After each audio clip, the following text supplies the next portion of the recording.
Netcasts you love. From people you trust. This is Twit. Hi, this is Leo Laporte, and this is my Tech Guy podcast. This show originally aired on the Premier Networks on Saturday, July 27th, 2019.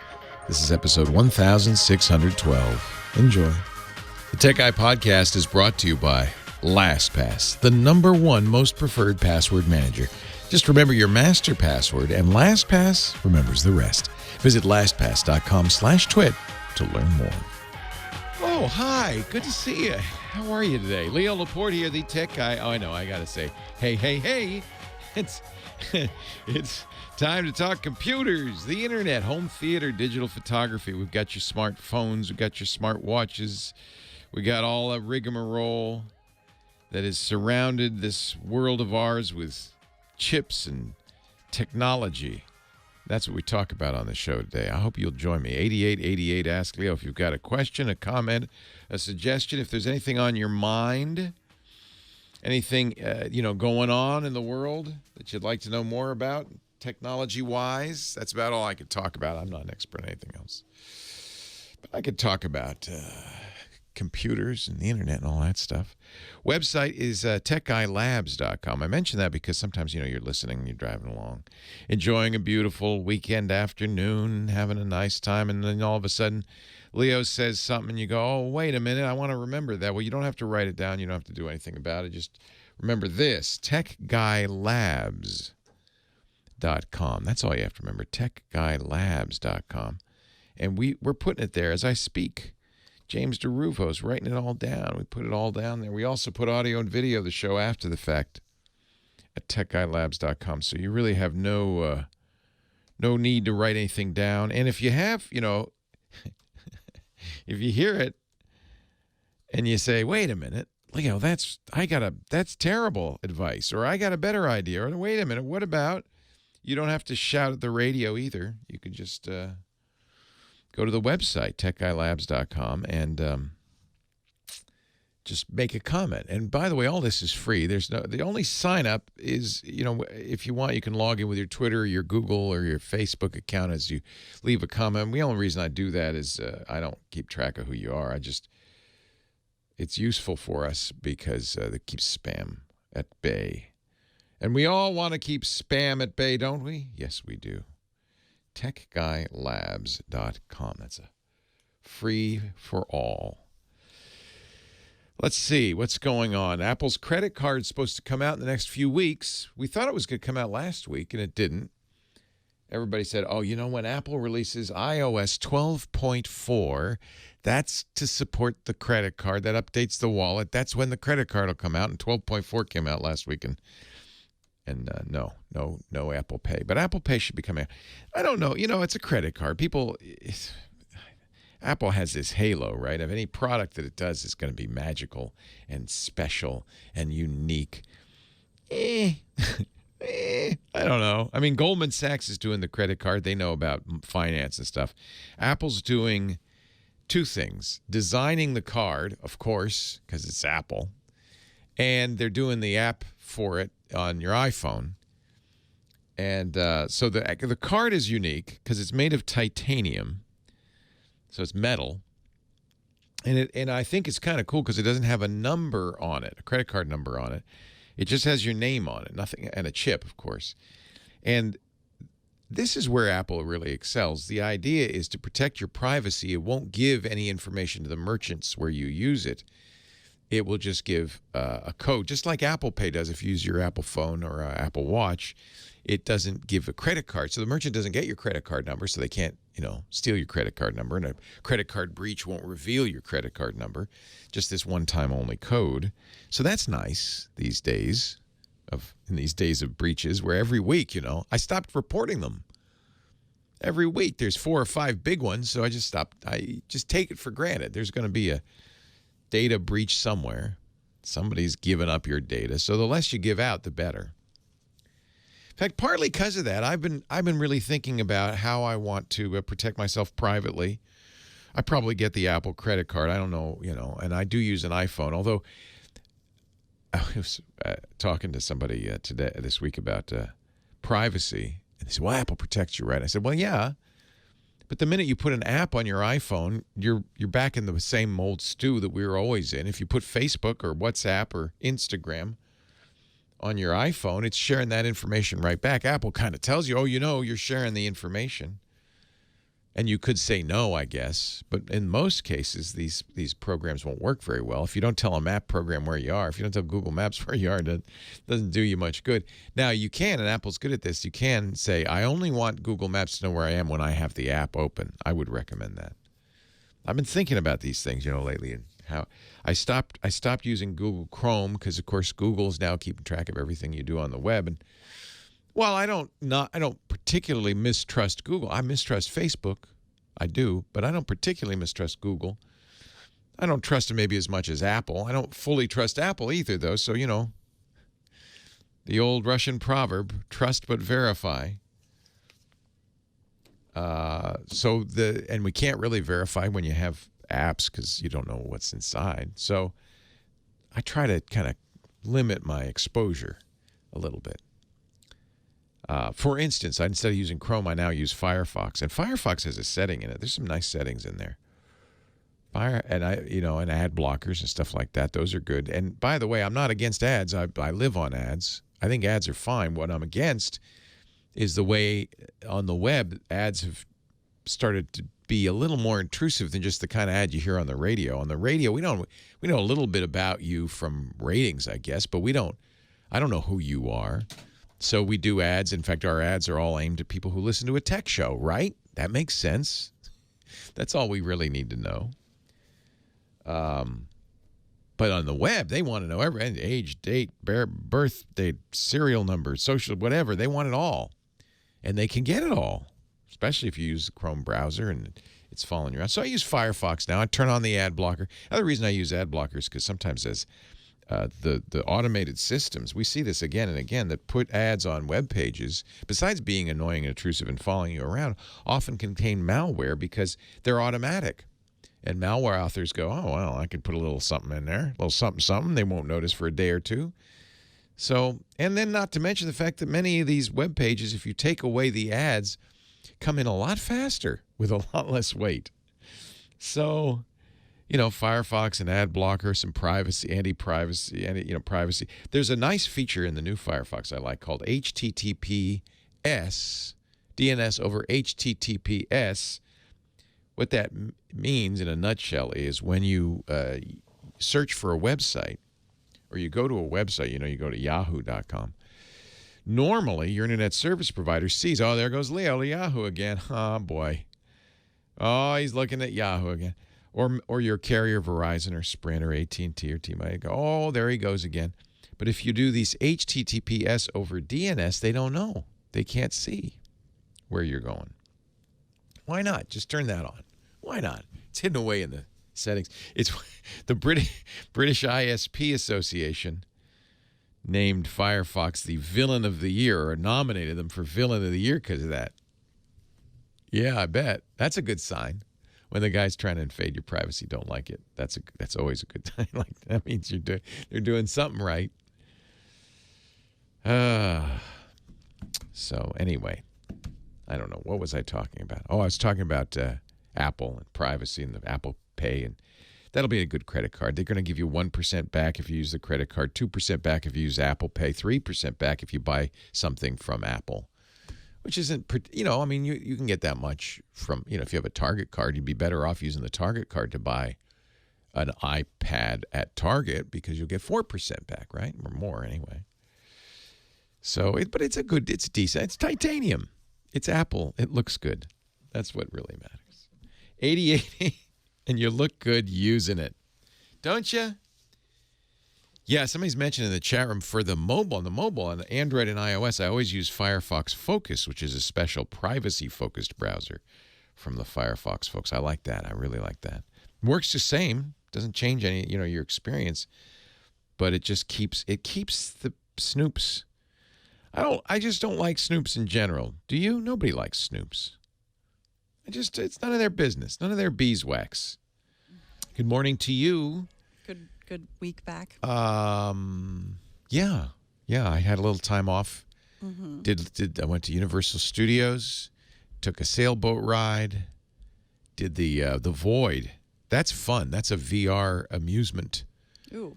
In downtown Santa Monica, the Void. You put on the VR helmet, you put on a backpack, you wander through an environment. You think you're a stormtrooper. Actually, you think you're a rebel in a stormtrooper outfit trying to get some secret weapon, and you have to shoot it's fun. How many people got sick? Nobody. Nobody? Okay. And Lisa's a little prone, but nope. Yeah. She beat me, actually. She has I posted on Twitter, she has a higher score than I had. But I was more accurate, whatever that means. I took aim carefully and shot. You didn't waste as many bullets. I didn't, but these stormtroopers are terrible shots. Still, you'd think after 20-some years they'd be better shots. 30 years they'd be better shots, but no, they're still terrible. So Kim, you've been answering the phones. You notice I'm in vacation mode still. My mind is a little slow. I'm a little distractible. So okay, I'm going to focus here and we'll take try, some we'll calls. try and get you focused. Carlette in Alpine here in California has a Galaxy S5. That's kind of old, isn't it? Yes. Okay. Well, I think she clicked on something she shouldn't have. Uh-oh. And now she's getting incessant pop-ups. Oh, I hate it when that happens. Wants to know if you can help her out. I can. Line Thank 2. you, Kim. Line 2. Line 2. Let me press all the buttons here. Line 2. Hello, Carlette. Nice to talk to you. Hi, Leo. Yeah, I'm really upset at myself for doing No, this. don't blame yourself. Oh, anyway, so I clicked on something that said, clean it up or something, whatever it said, and I did it, and then It did the opposite of cleaning it up, didn't it? I know, they lied to me. They lied. Shocking. Isn't it? It is. It's very shocking. If you can't trust spammers, who can you trust? Really? Huh? Huh? I mean, so you saw something that said clean it. This is on your Galaxy S5? Exactly. And you saw something that said clean it up. Right. It installed something. So the first thing you do is go through your apps and see what's there that's maybe something you didn't. I did that. And did you find anything? No. I didn't find anything. Unless the thing is, I don't know what a lot of my apps are anyway. Right. Take them. If you don't know what they do, uninstall them would be my advice. It's All not, right. I honestly think the best thing to do is install as few apps as possible. Okay. I was talking earlier about how the iPhone, Apple says, well, it's private. Right, as long as you don't install anything on it. It's very private. The minute you start installing stuff, well, then all bets are off. Right. So I have a question. Yeah. It says forced uninstall, where you get on there and it says, some of them say uninstall, but then some of them say force uninstall. Like you're not really supposed to uninstall it, but you could force it. Yeah. Do you know what I'm talking about? Yeah. Are those, I'm not supposed to? Most of that stuff will be stuff that was installed. I'm surprised it says you can even by Samsung or by your carrier. And I would not force anything unless you really know what you're doing, because you don't want to install something critical like the Google Play Store. That would be a bad thing, right? Really. I want to uninstall that. I don't use that. I don't use any of that stuff. I mean, I just use it basically for emails and, phone and, GPS. I use Google, GPS. Yeah, so I'd go through.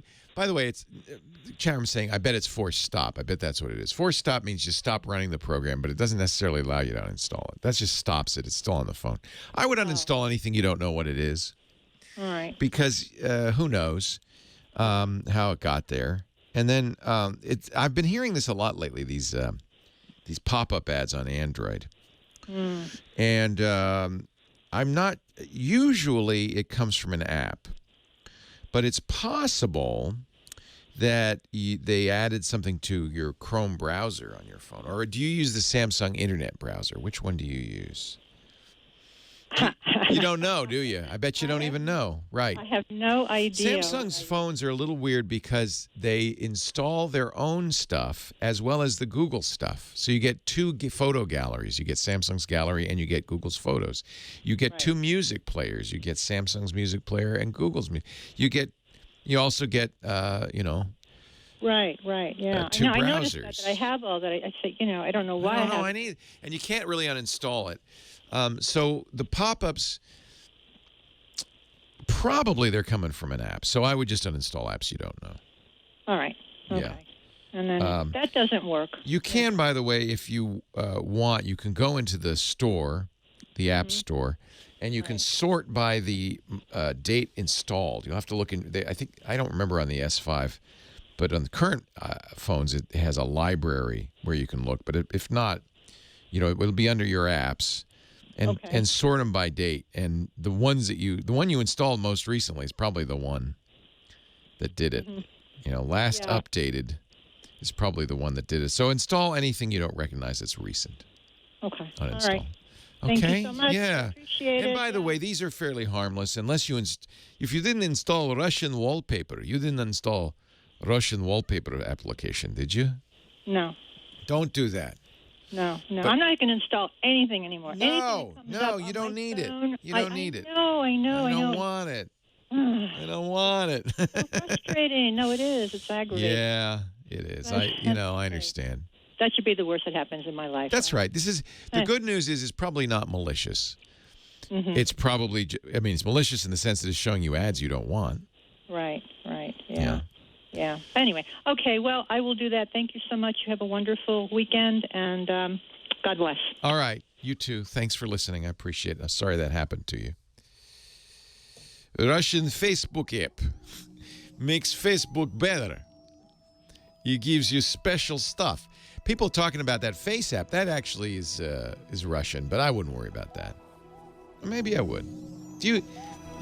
We talked about that last week. That's a whole nother story. Hey, you know who's coming up? Scott Wilkinson, our home theater guy. Let's get him on the air here. Just a second. Leo Laporte, the tech guy. Leo, Scott Wilkinson's here. He's our home theater guru, tuba player, sack butt enjoyer. A player, too. He plays. And he is our home theater guru. Audio, video. You catch his writing at techhive.com. Hi, Scott. Hey, Leo. How you doing? I was just talking about, we were down at Universal Studios. I was just talking about the projection systems they use now for the rides. Yeah. They don't have I guess they don't have the real estate that the big amusement parks have. So they have a lot of virtual rides where you're in a thing. I don't know what you call it. You're in a conveyor of some sort. Yes, a contraption where they can move you in sync with the video, and you're looking at the video, and it's amazing how your mind tricks you when the video looks like you're going down a roller coaster, and your seat is pitched forward just a little bit and bumping. You think you're in a roller coaster, although you can. It's kind of weird because you can look to your right and you can see your purse or your sweater sitting there on the floor there. Flying away. It's not going anywhere. It's very odd, but it's really interesting to see how these virtual reality rides have matured over the years. They've got a great Harry Potter ride, although it used to be a 3D ride where you put on a helmet. And you mean like a virtual reality helmet? Well, it was 3D because you're still looking. They have what they do is they're smart. They mix practical effects, practical motion with video to really make it feel like you're flying. Oh man, you're really tricking your brain. You're really tricking your brain. But apparently it was making people sick. They got sick. They got sick in the helmets, so they discontinued the helmets. Yeah, it would have made me sick, I'm sure. Yeah, Lisa wouldn't go on it because she doesn't like it. It makes her sick. But I love it.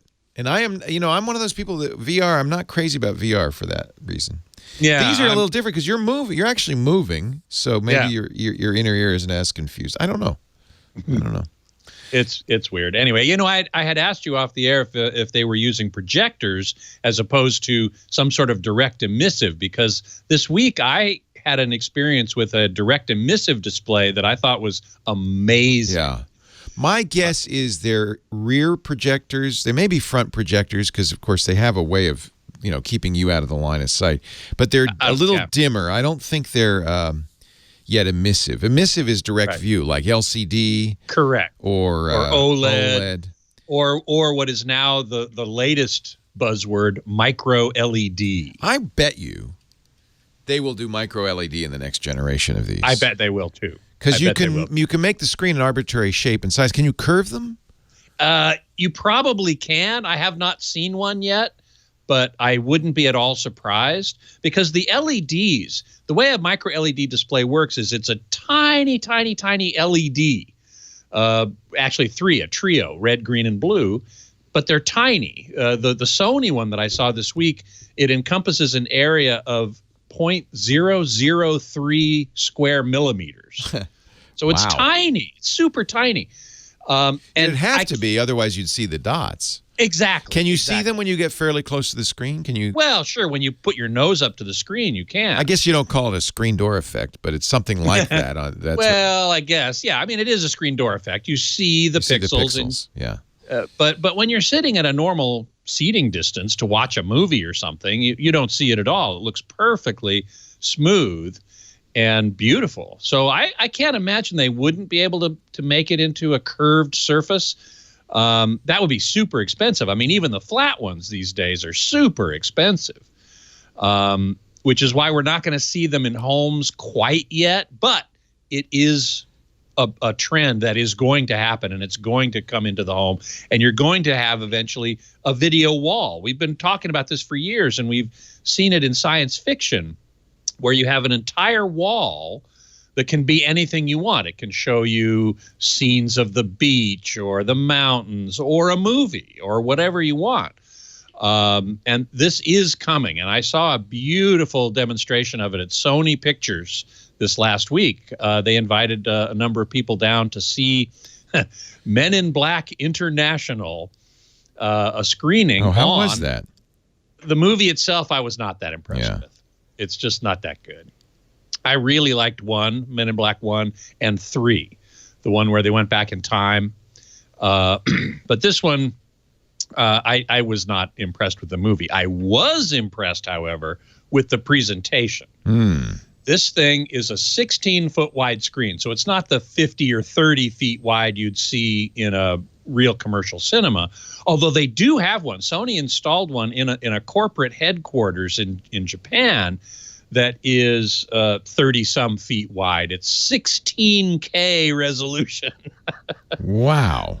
Yeah, 16K. It's amazing. Where do you get 16K content? You don't. They have special content. They have custom content.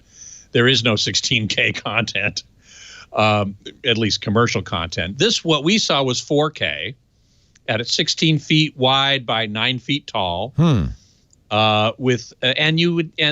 audio I was particularly interested in because you can't put speakers behind a micro LED screen because it's solid.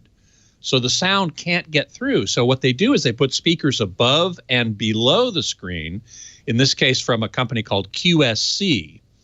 And they use DSP, digital signal processing, to make the sound appear to come from the screen itself. And I thought it worked pretty well.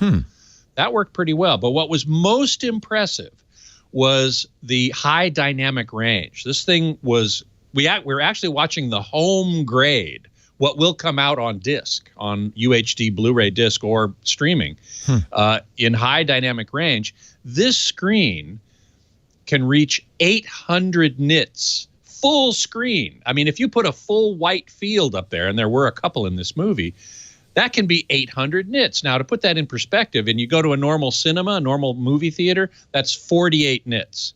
A Dolby cinema is 100 nits. Wow.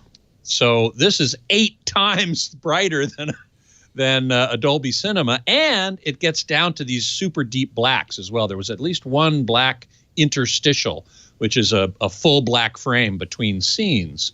And boy, that was just black. That's a good way to test those kinds of screens, isn't it? Because if you look on your LCD at home or a less powerful, less fancy screen, sometimes in the blacks you'll see kind of it's gray. It's gray, and then sometimes you see what they call macro blocking, where you see levels of gray, like there's a gray band and a slightly darker that's band. When you have compression issues or other issues. That's not a default. That's not a fault in the TV then. No. Oh, okay. No. Different technologies have different capabilities here. I mean, a Dolby Cinema, you can get pretty darn black. You can get way down there to deep black. In a normal commercial cinema, you can't. Blacks because it's are a really projector, huh? Dark gray because it's a projector. Yeah. So this was quite astonishing. Now, this screen was 16 feet by 9 feet, 4K. It consumes up to 7 kilowatts of power. Holy moly. Holy Murgatroyd. I know. Wow. It was quite astonishing. But the picture was beautiful. Beautiful. It had a little bit of judder, which actually I found out is a problem with super bright.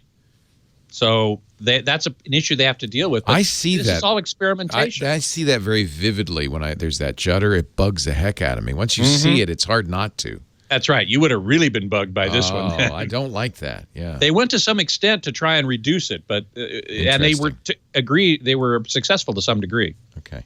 Scott Wilkinson, he's that home theater guy on the Tech Guys show, and he joins us each week. Catch his work at techhive.com, or just stop by and listen of a Saturday morning. Thank you, Scott. That's right. Leo You Laporte, betcha. the Tech Guy.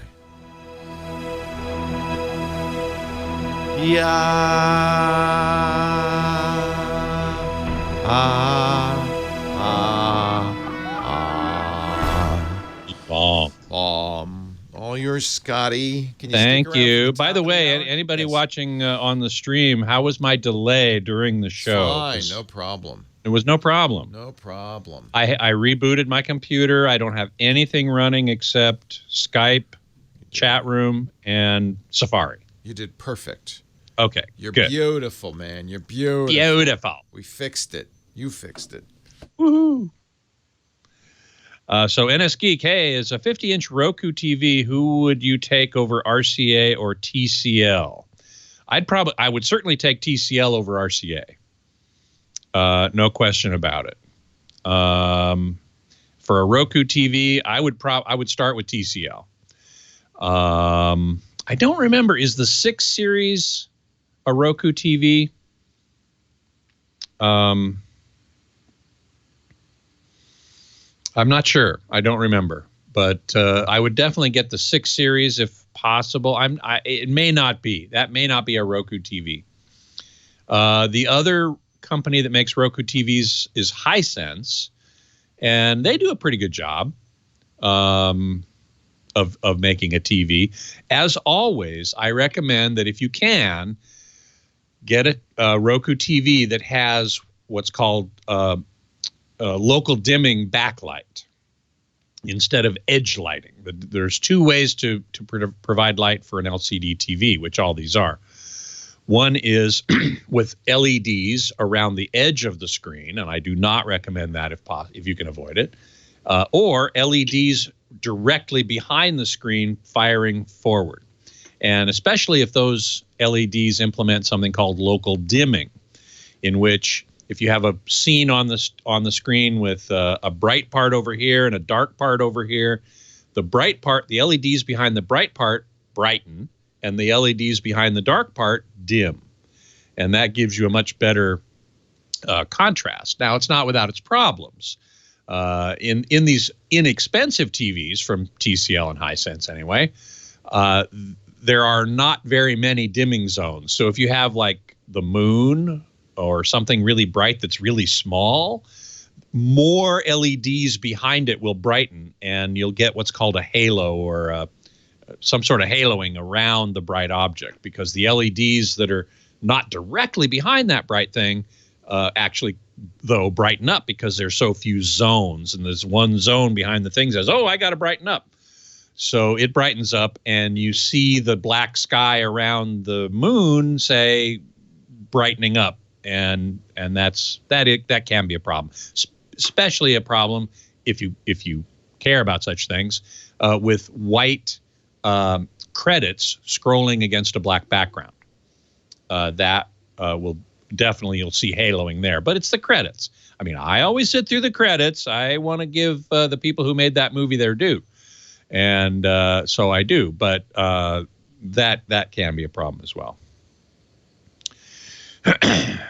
NS Geek says, still know the blacks of a plasma, I'm guessing. Well, plasmas did do great blacks, and LCD TVs tend to not do as good, although they're getting a lot better.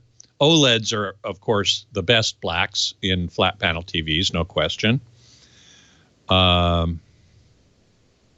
Keith 43 says that power you talked about from that TV was a lot, I guess. Yes, 7 kilowatts is a lot.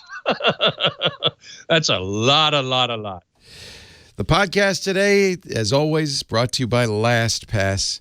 I've actually been using LastPass for more than a decade now, since they first started, and I feel like my whole life is brought to you by LastPass. Everything is in LastPass for me, not just website passwords, logins to applications. I keep all my documents in there, all my precious, vital documents like my passport, my driver's license, my social security numbers, because it's secure, it's encrypted, it's protected. No one can get at it except me. And I think we all need something like that in our lives, right? To keep track of our passwords. It also generates new passwords, long, strong passwords. And you know, the truth about passwords is the better they are, the harder they are to remember. That's why I love LastPass. I don't have to remember them. I just remember my master password and let LastPass remember the rest. LastPass has a new business lineup that's awesome. We've been using LastPass Enterprise for years. That twit. I'm excited about the 3 new products that they're doing to give IT better control, but also to give us as users more convenience.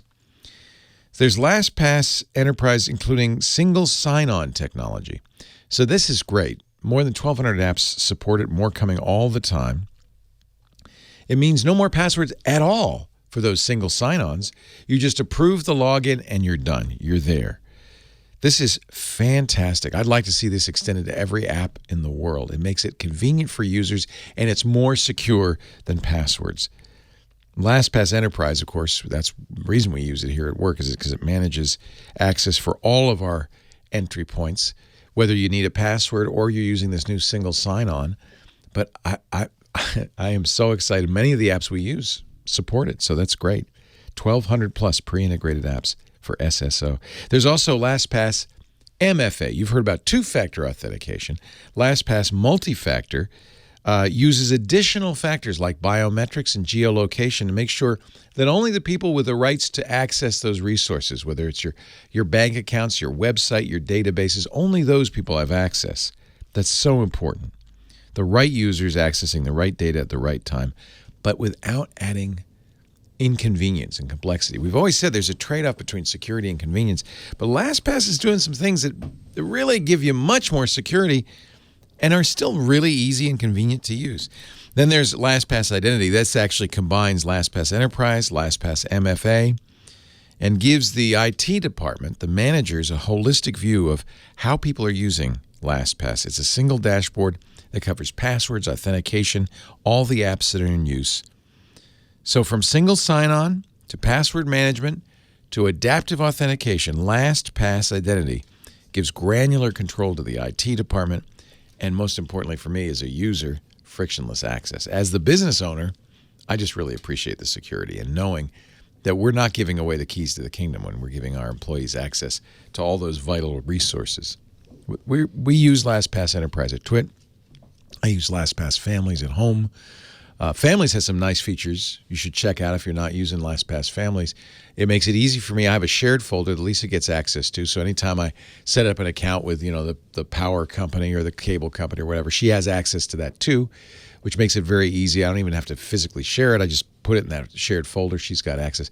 There's also something important, and sometimes I resist talking about this because it's called emergency access.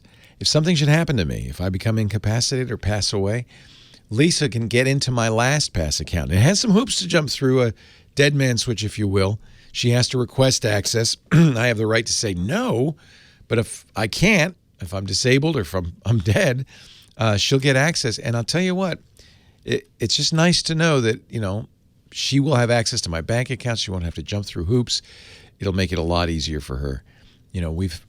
These things happen, and it's just really a nice additional feature. It gives me some peace of mind. It's called Emergency Access. It's part of LastPass Families. There's also LastPass Premium for individuals. LastPass is doing such a great job bridging the gap between access and authentication, making it easy and simple to securely manage identity on the internet, in applications, at work. 13.5 million people have signed up for LastPass and are loving it and trusting it. You should too. LastPass.com/twit to find out more. LastPass.com/twit. And we thank him so much for making the Tech Guy podcast possible. Back to the phones. Line 1, Chuck, Thousand Oaks. Hello, Chuck. Hey, Leo. How are you doing? I'm well. How are you? I'm good, thank you. I have a problem with my iMac, but while I was, and I'm a long-time listener, I'm addicted to your show. Thanks, Chuck. It's a true addiction. We need to start a society to figure out. No. I want everybody to be addicted. No cure. There's no cure. But before I ask my question, you were talking about Firefox, which I was listening to you. I switched to Firefox on my iMac with 32 gigs of RAM. But what I found happened with Firefox with me a lot, a little warning message comes up and says something about memory. Should we wait or stop? Oh. And it seemed to happen a lot with Is that Firefox. recently or is... I really like the browser, and it's great. Is that recently or is that some time ago? Because recently. I'll tell you why. I just switched back to Safari, and it never happens with Safari. Safari is more compact, uses less energy. Certainly on a laptop, Safari makes a lot of sense. And I think Safari is probably equally private. Certainly they don't share information back with Google, except for the search, which Apple gets a lot of money from Google for having Google in the search bar of Safari. But you can change that. I recommend using, actually, my favorite news search, this is a little tip I just discovered, is a site called startpage.com. And the reason I like them is it's Google, but it's an anonymous search. They somehow, I don't know how, they're the only company in the world that has a license to use Google's interface for searching. They're what they call the API. But they do it anonymously. In fact, so it's as if you did a Google search and you weren't logged into Google and they never heard of you and they don't track you. So that way you get the advantage. And you can use that with Safari as well. Then Safari, I think, would be equally private as far as Google goes. Firefox, if you keep a lot of tabs open, that may be why. Yeah, but I keep a lot of tabs open in Safari, too. Let me get to my question before we get No, but that's the point, is that Safari is from Apple, does a better job. I have a 27-inch iMac with 32 gigs of RAM, and I do some editing on Final Cut Pro, and I do mail and all the other stuff. But I try and keep a limited number of applications open. In the last couple of days, my iMac screen has started doing bad things, flashing black and white. Uh-oh. Yeah, real bad, and it felt like a hardware problem. So I just shut it down, let it cool off for a minute, opened it up, and it seemed fine. So I backed up everything I felt needed to be backed up, and it's happened once again. I called Apple, and they thought that it might be a software issue. So I trashed all the preferences on Final Cut, and now I'm sitting here at the Mac now. It's working, but they were saying that maybe it was hot, which it could have been because I'm in Southern California and it's been hot here. But there was no easy utility. But I found a utility that will tell me the temperatures of the iMac. But I don't care if it's hot, it shouldn't do it. It shouldn't do that. And so I would take it to the Apple store and say, the problem is you probably can't make it happen on command, I would guess. You're right. Yeah, and that makes it easier because then you could say, look, and at the Apple store, they will fix it because they'll say, oh, yes. If it's hot, it's not running right. The fans are obstructed or there's dust in there or something, and there's no user serviceable parts inside an iMac. You're finding the biggest trouble with an iMac or any all-in-one computer is that the screen is, built in. It's all one piece, and it's not easy to service. You have to have Apple service it. I've actually opened up an iMac. It requires believe it or not, a large suction cup because you have to lift the glass over the screen off before you can get into the guts of it. This made me extremely nervous. Don't recommend it. So the hot part is something that I thought, but in the meantime, I downloaded this app that tells me what the temperatures are, and they're all over the place. But There's one other. You can't. It's so hard to know if it's hot or not. And the failure, it shouldn't fail if it's. This app, it talks about connections. Yeah, but it shouldn't. Here's the point. No computer should fail because it's hot.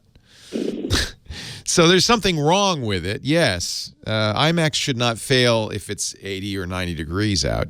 Do you have AC at home or? Yeah, we do. So it's not that hot. No. Does it only happen when you're using Final Cut? No, because I quit Final Cut immediately to see, and it still continued to happen. I'm a little disappointed, frankly, in Apple's response. Software can't make a machine reboot like that. It goes black, right? And then you have to start over? Yes. Does it reboot itself? Does it actually cycle through?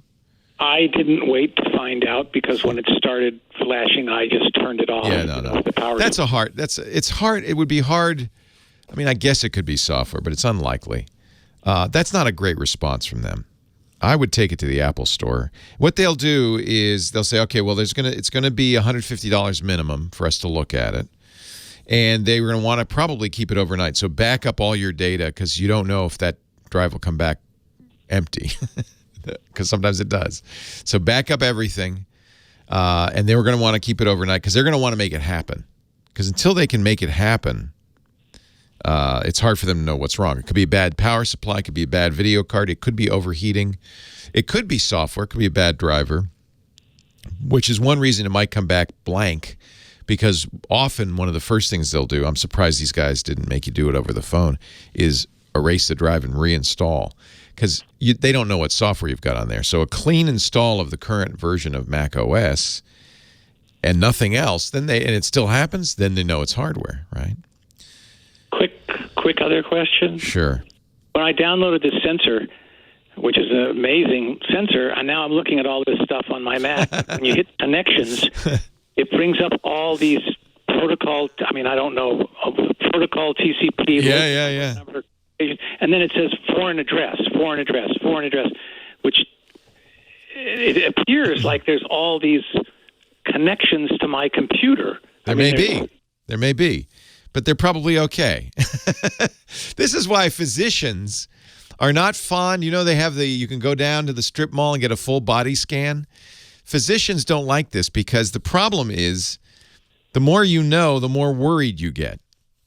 And all of this stuff has been going on all this time. But now you see it, you're going, what the hell is going on? And it's hard. It's like there's a dozen or 15 other computers that are attached to my computer. Well, they could be.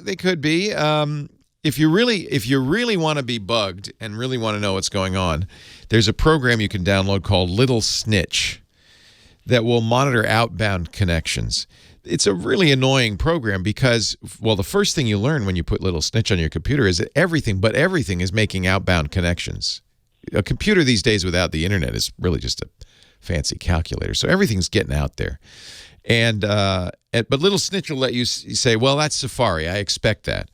Oh, well, that's this. I expect that. And eventually narrow it down to just a few things. And then if there is a malicious process on your computer connecting to the Russian FSB, well, then you'll know.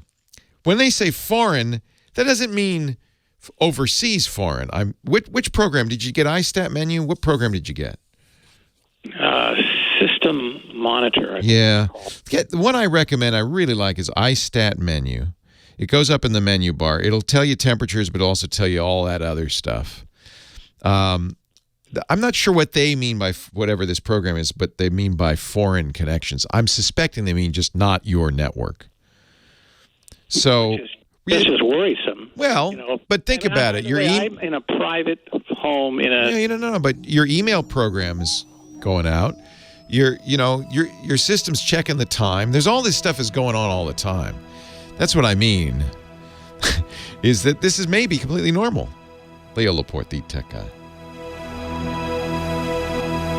So it's not something to be too concerned about necessarily. And this is the problem, is that you now have a huge amount of information that you have to parse to see if it's troublesome. And that in of itself is troubling. It gives the local port number from my computer, I guess, and then it gives a foreign IP address. But foreign just means not on your network. It could be down the street. How can you find out? Well, you can look up each address one by one. I see. You can do that in the terminal and just type who is and that address, who is space and that number. The ports are also important. You can Google those ports to see what they are. But you have, I guarantee you, do you use Dropbox? I do. That's one. And I use Google Drive. And Google I Drive, use that's another. Box because I'm a part-time Box, teacher. that's another. Those are all foreign addresses. Yeah. And they may be multiple addresses and multiple ports associated with each. So you can Google those. You can Google those IP addresses, or you can do a who is on the IP address. That'll tell you who owns it. You can do a Google on the port and narrow it all down. But chances are there's not a lot of malware out there for the Mac. This is one of those things where you know so much that it's scary, but now this is a lot of work. Right? It's great listening to you, Leo, and I really am addicted. And I wouldn't worry, Chuck, but I would bring your computer in. So tell me, when you said it goes black, well, you're doing something, anything, right? Surfing the net will do it? No, I'm usually on Final Cut when it's happened Okay. a couple times. Final Cut does tax the computer, obviously, right? So if it's a heat issue, that's you're going to see it when you're doing things that are very taxing. By the way, browsing is taxing if you're scrolling a lot of graphics and stuff. So it happens, and what happens? Just the screen flickers? Yeah, it's almost like there's like a loose connection Yeah. going crazy, and it feels like a hardware issue to me, not a software issue. It's like crackling. I don't know. Yeah, you're getting sound? Are you getting sound out of it? I can't really remember. It's I think that's enough to really freak me out. Yeah, I would bring it in and say this is happening. The good thing about Apple, the reason you buy Apple gear is because they're very helpful in this respect at the store. And they'll keep it, and they'll try to make it happen. Now, if they can't make it happen, it's going to be tough for them to fix it. You understand? But yeah, and that's the reason I haven't brought it in. I live close to an Apple store. And then my next question would be, for Final Cut, how much difference do you think there is between what I have, the 2015 iMac with a lot of RAM and an i7, and like the new comparable iMac or the Mac Pro, iMac Pro? Well, the iMac Pro, there's a big difference because that's a multi-core. It's 8 to 16 cores of processor. So for Final Cut, and particularly for compressor, it'll use all of those cores. So your rendering will be faster. But it's not, as long as you don't feel like you're spending an inordinate amount of time as you edit your videos, I wouldn't worry about it. No, I'm doing simple stuff. It'll be faster, that's all. But it won't, if you don't have to get up and have lunch while it's rendering, I wouldn't worry about it. Okay. Yeah. Love your show. Thanks, Leo. Chuck. I'm so glad you listen. Thank you so much. All right, take care. Bye-bye. Bye-bye. Now we go back to Scott Wilkinson, already answering questions, no doubt. All yours, Scott. Thank you so much. So yeah, T1000 was asking me about something called the Sound Surge 46 from Tautronics, which I'm going to look up here. But then he sent me a link to the Tautronics headphones that I reviewed on Tech Hive, which I didn't like that much. I was not that pleased with it. But let me look for Sound Surge. How do I look for Sound Surge? Sound Surge 46. Is there such a thing? There must be. T1000 was talking about it being on Tech Hive. And here are some deals. Funny, I don't see it. I'm out of sync again. Oh, my God. You know what? Wow, that's amazing. I clicked on the link that T1000 sent me, and I had Chrome set up as my default browser, and it popped up in Chrome, and I went, uh-oh, and I quit out of Chrome immediately. And now I'm still out of sync. Wow. Wow, that's pretty amazing. Okay, well, sorry, I'm going to be out of sync for the next 4.5 minutes, and I'll restart the computer next time, and I'll make sure that Chrome is not my default browser anymore. So let's see. So somebody had asked me about whether OLED pixels were smaller than microLED, and I did a quick calculation, and it turns out they are. Now I'm talking about whole pixels now, not subpixels, not RGB white, RGBW. And in terms of whole pixels, I took as just a rough example, let's say an OLED 60 inches wide that has 3,840 pixels across. Divide 60 inches by 3840, sorry, and you get, what did I get? 0.016 inch, which is 0.4 millimeter. And that's per pixel. Micro LED is typically in the 1 millimeter pixel pitch range. So the Sony CLED, crystal LED display that I saw last Thursday, has a pixel pitch of 1.2 millimeters.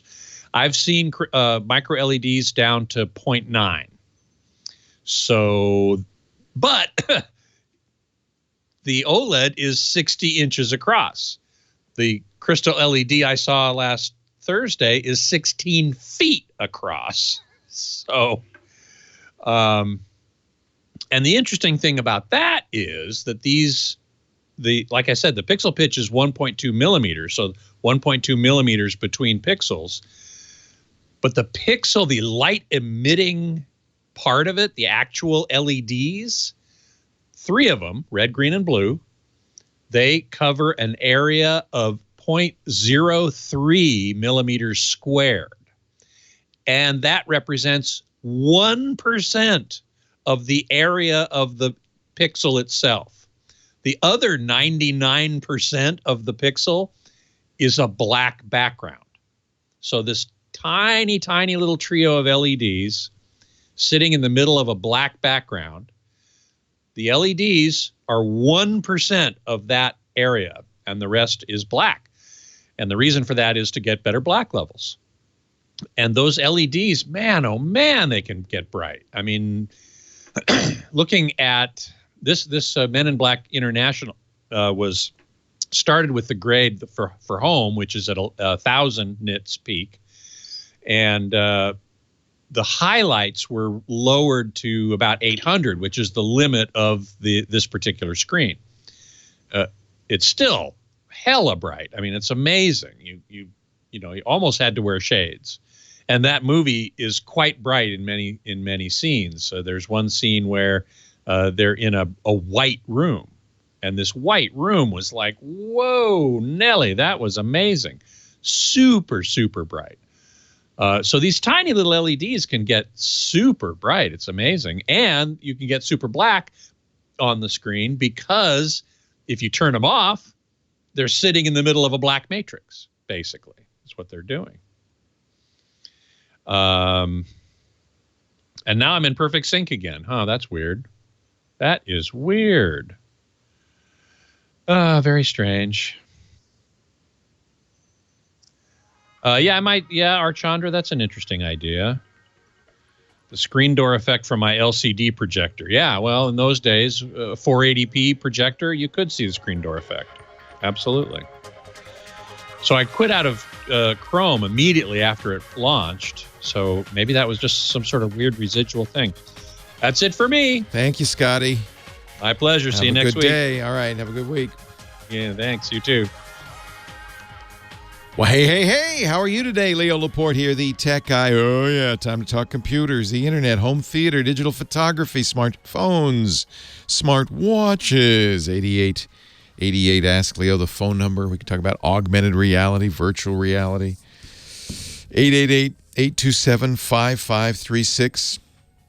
Toll free from anywhere in the U.S. or Canada. Outside that area, you could still use Skype out and reach us.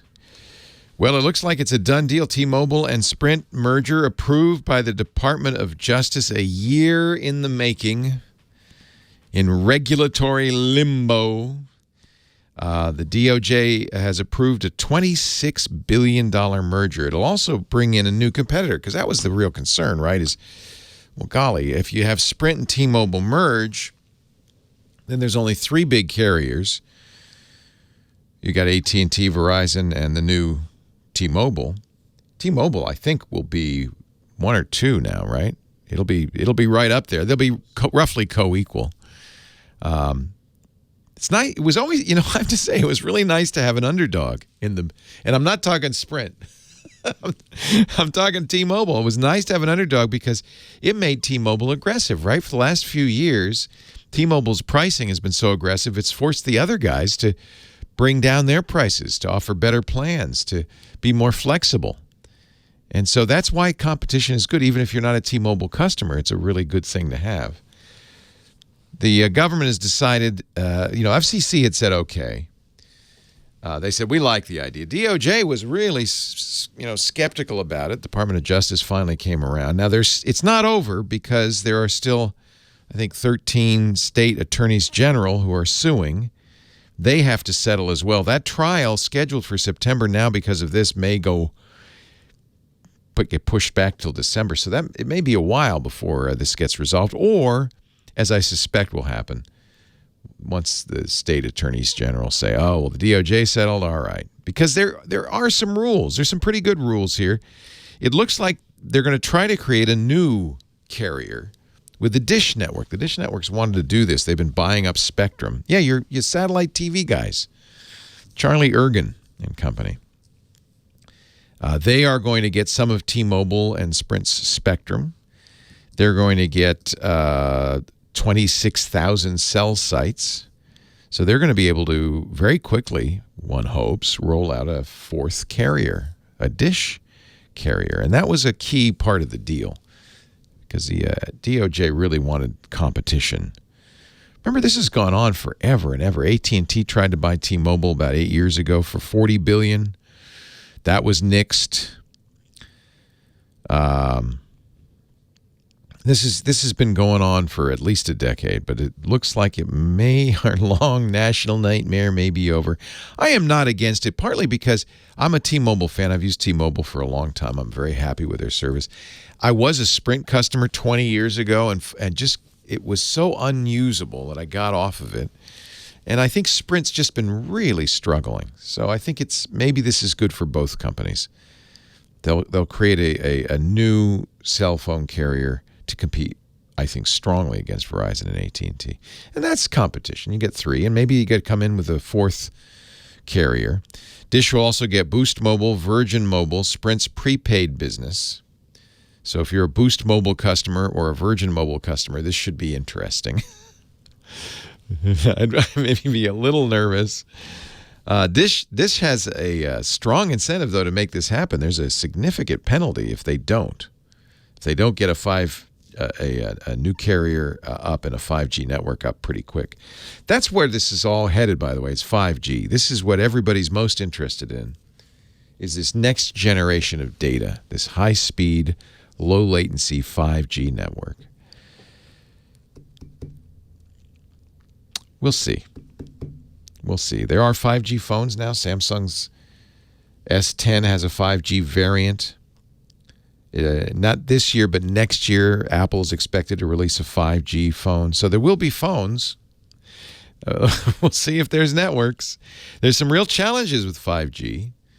The biggest challenge, in my opinion, is the fact that you have to put in a lot more cell towers. 5G doesn't travel very well. And so you're going to have to more than double the number of cell towers out there. That's a lot of money, but also a difficult thing to do, and especially in neighborhoods where people don't want cell towers. The not in my backyard folks are not going to be happy about seeing all these cell towers. The good news is these 5G cell towers are fairly small, can be made fairly invisible. Internet is so important, isn't it? I mean, the access to high-speed internet in every part of this country is so important. I think this is one of the reasons why you're seeing these kind of reshaping of these markets. And in general, I think it's a good idea. I'm for it. So still a dozen state attorneys general. There's a multi-state lawsuit. New York and California's AGs are not crazy about this merger. We'll see if they back down, as did Nebraska, Kansas, Ohio, Oklahoma, and South Dakota. They all settled, along with the Department of Justice. 8888 Ask Leo. Let's go to line 3, Tampa, Florida. Hello, Joe. Good afternoon, Leo. I'm calling you about an issue. We're doing software upgrades on an Android phone. I've had 2 Motorola, one G5 and one Z2 Play for about a year. Okay, and when I bought them, I configured them with an SD card, and I installed the majority of the application software on my SD card, and have had no problems up until a month or 2 ago doing upgrades. They ran perfectly fine off the SD card. But now what I'm finding is, in order for me to, the app developers must have done something to upgrade when I come up where Google Play is showing me that I got an upgrade available and waiting. I cannot do it. It basically goes into a recycle mode where it will download and try to install, and it doesn't do it, and it goes back again, and it's repetition. I did move each app to the main memory board in the phone, and that cures the problem. Has the app developers done anything changed? No, it's the operating system. Android's never liked putting apps on SD cards, and there have always been strict limits about what you could do. For instance, if an app has a desktop widget, it won't work on the SD card.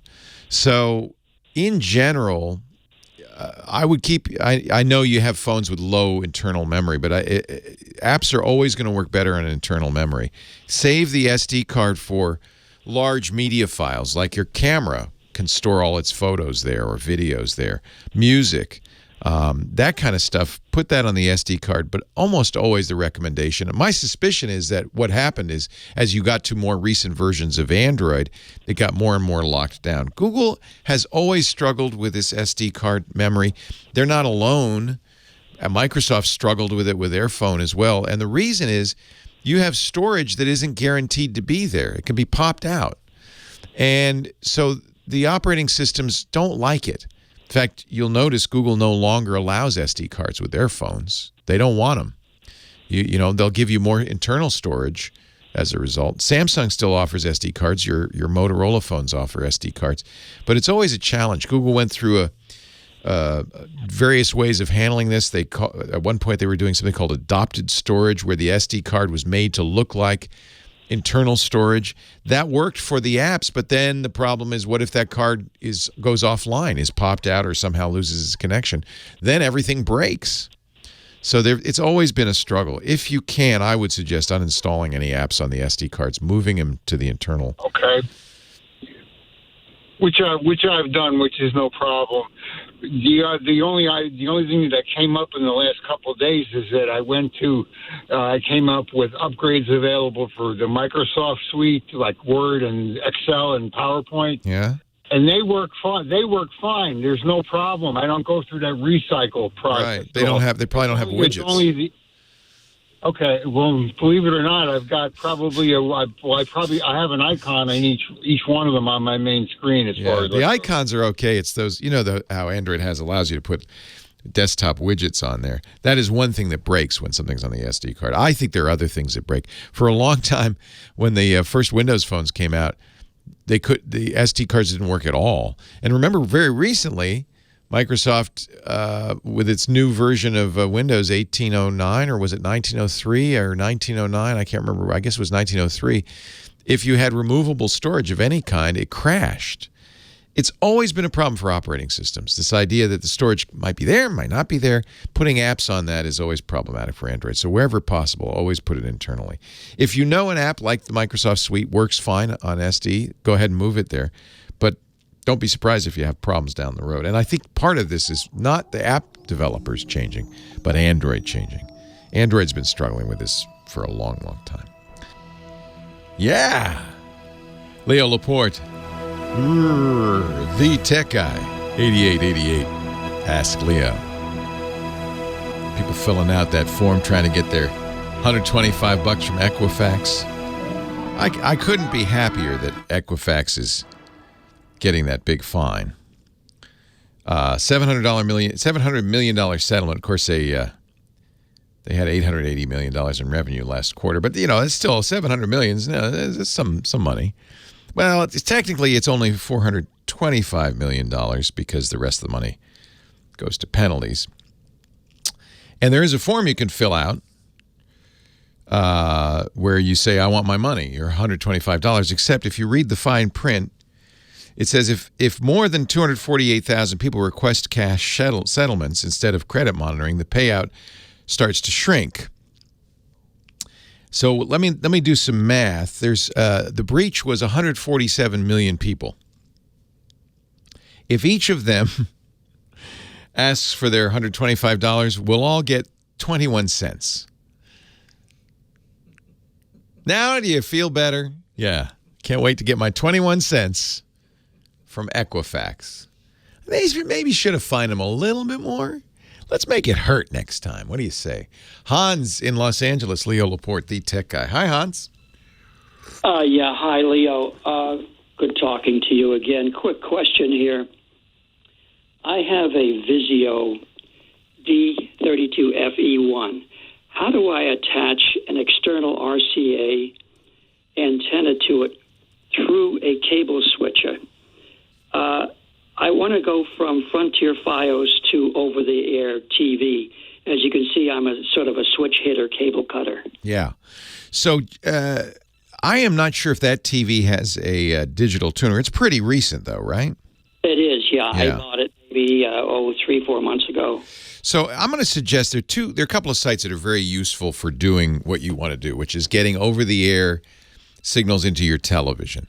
Okay. You have your TV probably has a tuner. Most TVs still have tuners, and it's probably a digital tuner, so it can handle the over-the-air signal. But I'm not sure. You need to get the right kind of antenna and the right kind of adapter.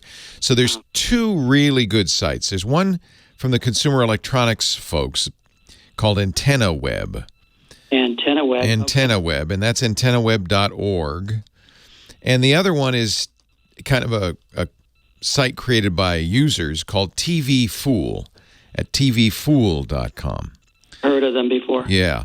Both of them, you're going to enter in your zip code, and it's going to say, what you can get, what direction those signals are coming from. That's important. And what antenna would be appropriate for that. And then you can figure out from that what you need to hook up that antenna to your TV. Okay. Do you think I'd have to use an external unit like a Mediasonic Homeworks? You might. I would wait and figure out what antenna you're getting and where you're putting it. Mm-hmm. And once you look at the antenna, you'll see what an AntennaWeb helps you do this, by the way. It'll tell you what output. Okay. They're probably, what you almost certainly are going to want. Well, I can't say. It really depends on the Vizio and what its capabilities are. The Vizio probably has a coax input for an antenna, and you probably have a setting on your inputs to go to antenna. And assuming that it could understand the signals it's getting from that coax, it could tune those. So you scan what you're getting over the antenna. It would say, okay, I see a signal at 2, 7, 8, 9, and 11, and those would be your channels. So chances are that the antenna is going to have an appropriate coax connection for that TV. However, you're right. You may want to get a box that the antenna goes into, and some antennas come with this that has HDMI out, in which case the box is the tuner. It's an external tuner. So it's going to be cheaper if you don't have to buy a tuner, if you're just going to buy an antenna with coax. But it's going to really depend, again, on what antenna you get. So start there. Start with your zip code at TV Fool or AntennaWeb. Say, this is what I want to. These are the channels I want to get. It'll say, okay, you're going to need something directional aiming north-northeast. Chances are that you're in Los Angeles, it's going to be aiming towards Mount Wilson, wherever that is from you. And that's the good news in L.A. is almost all the channels are on the same towers, so it shouldn't be too complicated for you. Aim it at that, and then depending on how close you are and how strong that signal is, It may be a something you could put on top. Like remember rabbit ears? It may be like rabbit ears. Leo, go back to what I used to do is I used to front end large trays with VAX 11730. Oh no, really? I go way, and this was overseas, so yeah, you know what kind of work I was in. Oh, that's awesome. Oh well, Woz used to have fun with these old rabbit ear antennas. I don't know if you remember in college in the dorm, in the basement they would have a TV with kind of cheesy rabbit ears, and you'd have to adjust it just right to get Johnny Carson. Oh, absolutely, yeah, and you would hang tinfoil on it. Tinfoil. So Steve Wozniak, founder of Apple, built a TV detuner, basically an interference device, and he would go down there with it in his pocket, a little knob on it, detune the TV, so somebody had to stand up, usually the freshman, and fiddle with the rabbit ears, and when he got it to the most difficult position, one leg in the air, one arm in the air, he'd then tune it in perfectly. And the poor kid would have to stay there. Woz loves telling that story. Oh, boy. Yeah. We don't have to do that anymore. No. And if there's a guy with a beard, a guy with a neck beard sitting on the couch smirking, make him empty his pockets. Leo Laporte, the tech guy. Johnny Jett coming up.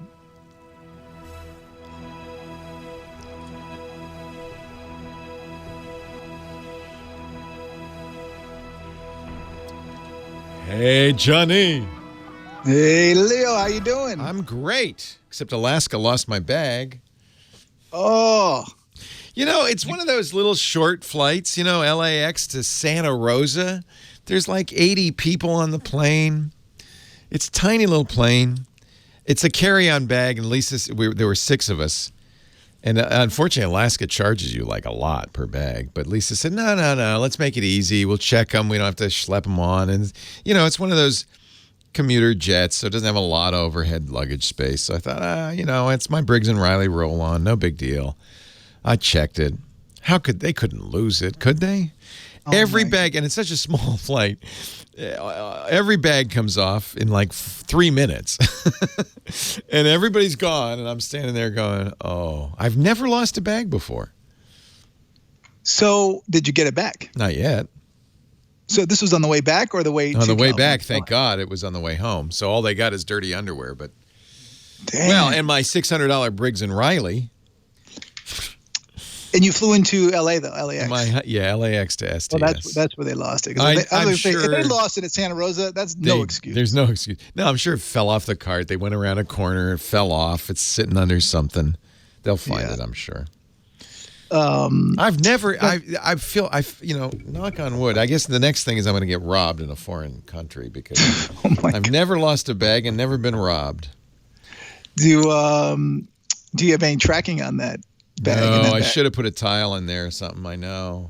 Darn it. Well, the tile won't go that far. No. But I can't remember if Alaska Airlines has a good bag tracking. Like American Airlines and Delta, they'll show you exactly where your bag is. Yeah. No. So when actually we can even talk about this on the air. Yeah, actually this would be good. I'd like to give them a little stimulus. Good. and plus they cut my column in the Alaska Airlines magazine. Screw them. Let's stick it to Alaska big time. I'm only kidding. It was only a 2-year contract. So. Oh, yeah. No, actually I like flying Alaska, and they don't even operate it. It's like Sky Air or somebody operating. It's such a small flight. Oh, Sky West probably. I guess if somebody like that. Yeah. Johnny Jett. Yeah. And they're being nice. They texted me and said, "Oh, sorry." So how was Venice, by the way? Oh, so nice, so fun. I'm sorry we didn't come visit you, but we were just having too much fun. I was out of town most of the time. Anyway. Oh, okay, good. Are you wearing sunglasses for a Oh, your dad. Is he okay? Yeah, he's hanging in there. I went and surprised him. Yeah, that was Lisa's going, Johnny is such a good son. She sees your Instagram. I tried to be a good son, and I hope that will. You're a much better son than I am. Hey, if I can fly across country once a week to see him, it's not that big of a deal. That's pretty nice. So anyway, I hear my son actually just coming home right now, so they might come running around the corner. That's cool. That's fine. Are you enjoying the heat? Yeah, it's nice and warm. Yeah. And although I missed him when it was really hot. I just got in yesterday. It was I guess it was really hot on Thursday or Wednesday. Yeah, it was so hot and so sunny. I said, Lisa, I don't like all this sun. It's too much sun. So did you rent a house, by the way? Yeah, it was Airbnb, yeah. And that was great? Oh, it was great. It was wonderful. It was right on the Grand Canal. It was easy, easy to get to the cantina, Baja Cantina. I haven't been there in a long time. Oh, I love Baja Cantina, and just around the corner. And we had fun. C&O, my favorite Italian in town. Oh my God! Yeah, I haven't been to C&O in a couple of years. Yeah. I love it when they go around and singing pizza. Those garlic bites will kill you. I didn't have any. I had to watch everybody eat them. I'm keto, baby. Good for you. Mm-hmm. Hey, he's traveled this here land, every road. He's been everywhere. He's Johnny Jett. Our travel guru shows us how to travel better with technology. And he's a good boy because he went back to visit his dad. I gather your dad was in the... How old is Dad? My dad is 90. He had a heart surgery 2 weeks ago. Holy cow. But he's doing okay? Yeah, he's hanging in. They said he did amazing for his... Wow, at that age, yeah. Nice. But anyway, so I surprised him, and he was really happy. I put it a little bit on my Instagram story. Yeah, that's where we saw it. My personal Facebook. Yeah. So Johnny, it happened. It finally happened to me, Johnny. I've been blessed. I've been blessed my whole life. I never lost a bag, not once. Well, you're a lucky man. I've lost many. We were in Los Angeles for the weekend. Flew from our little airport here in Santa Rosa. It's a tiny little airport, only 2 terminals, and we flew down to LAX. That's a bigger airport, somewhat bigger. What airline? Alaska. Alaska Airlines.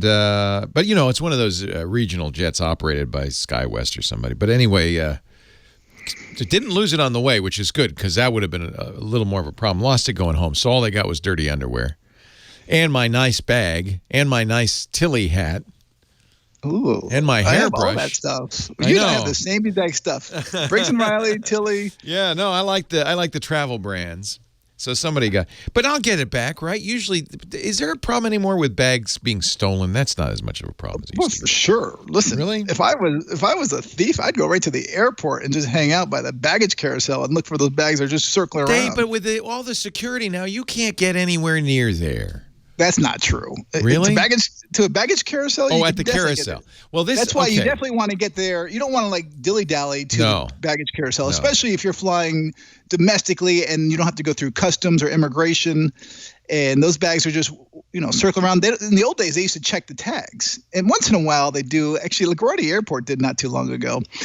But again, you always want to go right to the baggage claim and make sure. But better yet, a lot of the airlines these days, like I fly American Airlines a lot and Delta, and they both tell you exactly when your bag has been loaded, unloaded. They track it. It's in the app.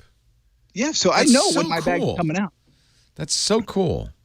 But so I can't remember if Alaska does it or not. I don't think so. You should always download the airlines whatever you're flying, and then put in your information, and it will tell you that stuff.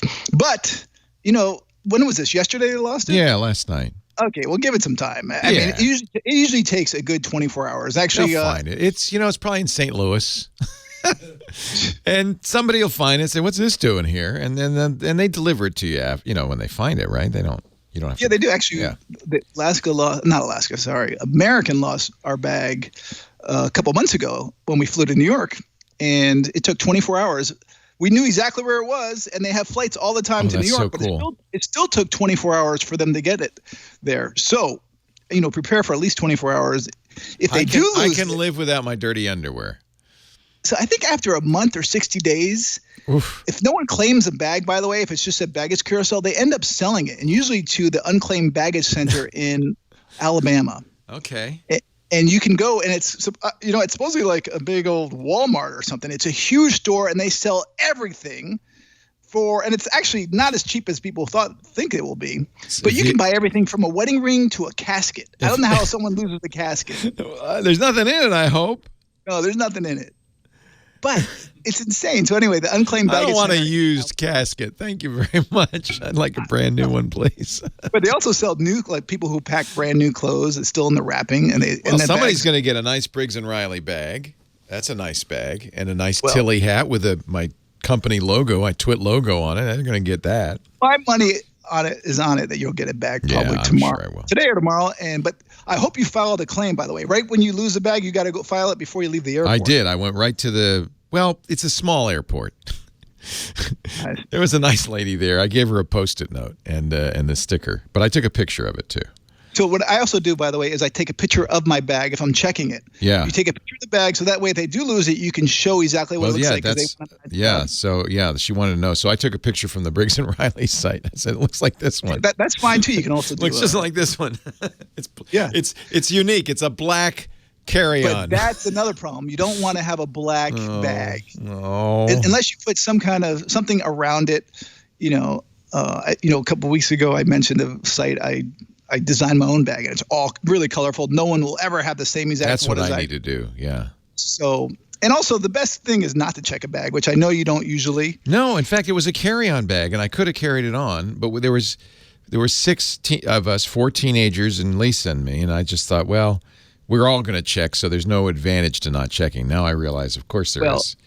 Listen, if you have a carry-on bag, at least take it to the gate and have them gate check it, because the chances of them losing it at the gate that's a lot harder, are a lot Well, the slimmer. other thing is, and it reminds me, never put anything really valuable like my computer, my tablet, my camera, my medication, or none of that stuff, because that that would be a severe loss. For sure. So bad enough to lose my Tilly hat. That thing's been all around the world with me. Yeah, you don't want to lose that stuff. An elephant ate it once, But really? But that's okay because it came out the other end. I washed it and it's good as gold. Yeah, right. They tell that story on the Tilly website, but I don't know if I buy it. Yes, I have time for an app. By the way, that's a good tip though, and I'm looking in the Alaska app and they don't have, unfortunately, baggage tracking. So Alaska, you might want to add that. Now, what is your app? And by the way, with that baggage tracking, so I can look at right when I land, I look and see if my bag has actually even made it on the plane or actually before we even take off. So that would have saved me a lot of headache. Yeah. Well, when you're in a big airport like LAX, if you see that your bag has not made the flight, you go directly to the baggage counter and tell them. So you don't have to wait around for the bags to come out and circle. And then and you can get a jump start on everyone else, because usually there's a long line, especially here at LAX. Yeah. Okay, so here's my app. It's called PeakFinder AR. Obviously, it's augmented reality. But what I love about this app is that first of all, it's $4.99 in both Android and iOS. That's not what I love about it. What I love about it is that it will show you 650,000 peaks from Mount Everest to the little hill around the corner from your house. And I'm always looking at these the mountain ranges here in LA, and I'm like, people are always asking, "What's that mountain right there?" I'm like, never know, do you? So you mean you hold this up against the skyline, and it will label the mountain you're looking at? Yep. You don't even have to hold it up against the skyline. I've tested it out at my house and just against the wall, because that's where the mountains would be if the wall wasn't there. Or on the other side of it, I'd be able to see them, and it shows you everything. And actually, this is great. But I flew yesterday from Miami to LA. I was flying over Palm Springs, and I tested it out because it works offline as well, as long as it has GPS. So it showed me the mountains that I was flying over, and it was. You gave me a great app a couple of years ago called Flyover States, where you download the maps ahead of time, leave the GPS on the airplane, and you know what you're looking at. This and that together, that's awesome. Because I like to look out the window as I'm flying. Yeah, I mean, listen, it's every traveler's and explorer's and geography enthusiast's dream. I really love it. That's why I paid $4.99. No problem. I think it's a good deal, and it'll make your travels that much better. There's my bag. It's right there on the Mount Everest. I must have fallen out. Johnny Jett, you'll find him at his website, johnnyjett.com. JOHNNY Jet.com. He's also on Instagram at Johnny Jett. And don't forget the Twitter at Johnny Jett. And with a new Twitter, you can easily see his lists. I thank you for bringing that back, Twitter. That's awesome. And he has some great travel lists that you can add to your Twitter feed if you want to keep track of airlines. Sign up to my newsletter. And yes, It's free. The There's no reason not to. It's free. JohnnyJett.com. He's got more than one newsletter, but the travel deals is great. Really good.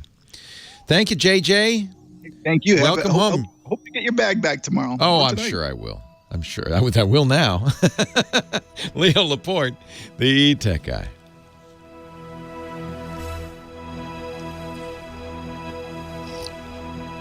It's funny because some of these big brands run clipping services. So they say anytime the word Alaska Airlines is mentioned on any broadcast anywhere, we want to see it. So almost always, if you mention something with a big brand, they'll get in touch with you. They'll know. Oh, they'll know. These guys know. Yeah. And I'm not going to tweet it. And I don't want to. It's not their fault. These things happen. It happens. It to happens. everyone. It's not their fault. No. Imagine running an airline and having to millions check all of these bags. Millions. I mean, although, you were flying to Santa Rosa, and Alaska's not as big as the other airlines here. But with American, by the way, I forgot to mention that if you do lose your bag, especially when you land at your destination, not when you're home, you can start buying some stuff and then charge it to them. Oh, as long as you don't go crazy. You don't get a Dior, purse or something. But if you need deodorant and shaving cream and all that stuff, yeah. So American sent me a check for $150. Nice. And actually, it was $50 more than what I claimed. I claimed $100, and they sent me even $50. And they still found your bag, so you got your bag back, and they paid 24 hours later. Yeah, that's not bad. When we landed at midnight, I had to go out to the drugstore in New York City at 1:30, which if you're at some destination which doesn't have 24-hour stuff, it would have been a problem. Right. But I had to buy whatever, I don't remember, diapers for Jack and something else. Yeah. No, it's a good lesson, which is carry on the stuff you need. Yeah.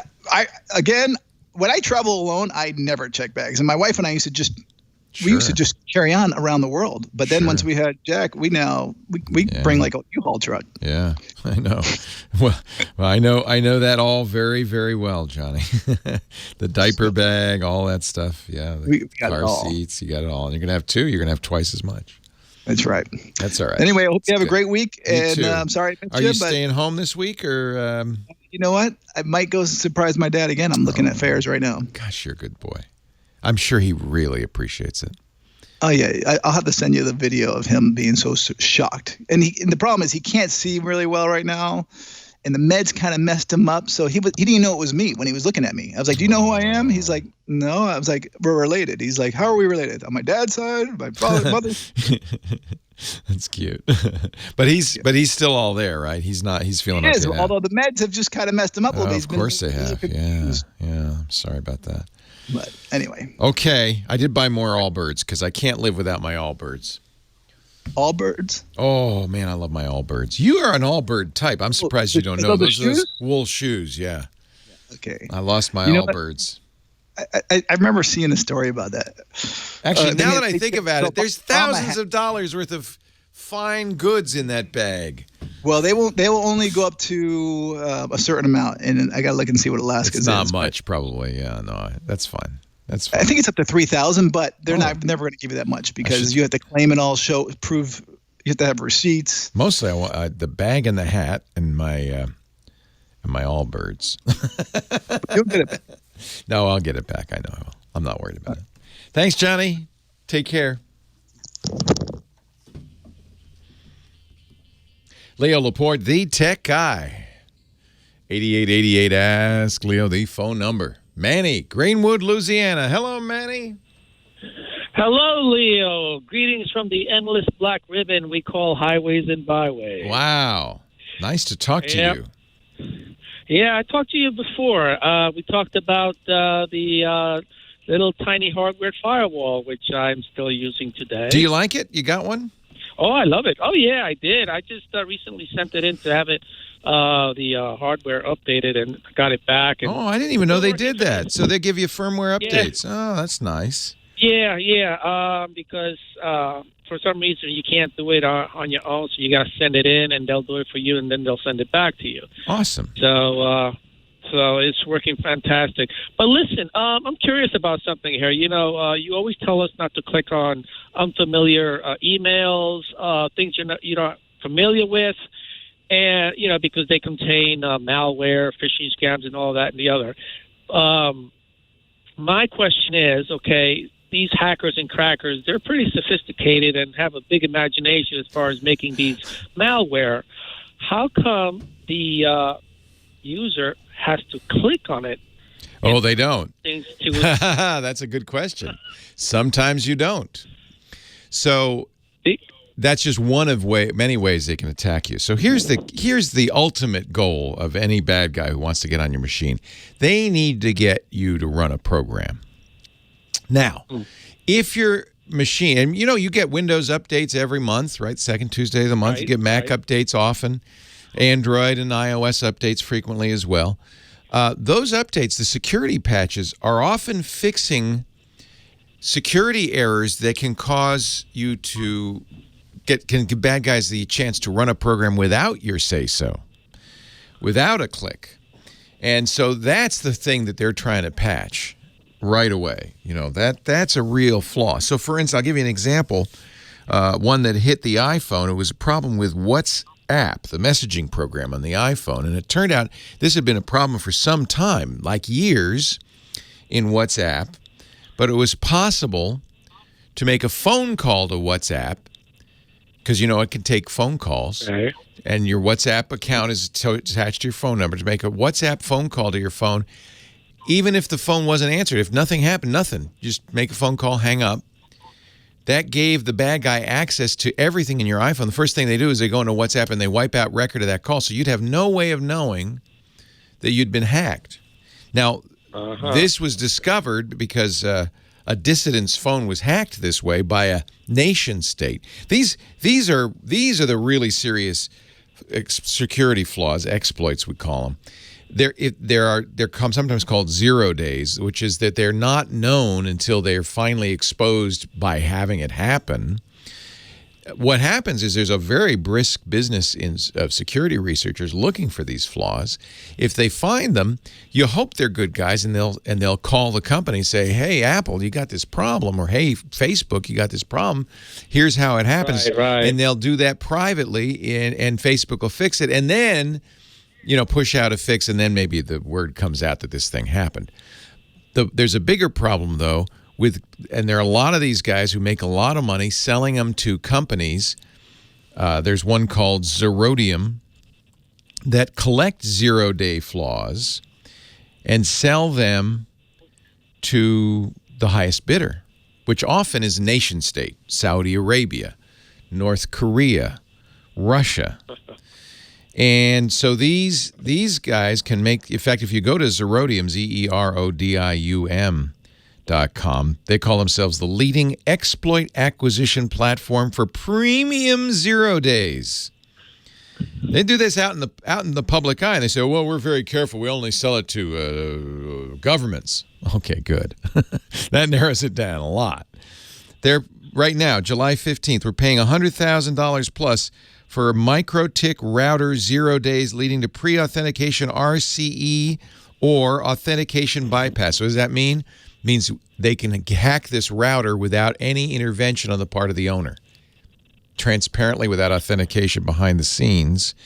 And the reason they're saying we got $100,000, we're looking for this, is somebody, probably a nation state, has come to them, or maybe a wealthy bad guy has come to them saying, there's a guy I want to get.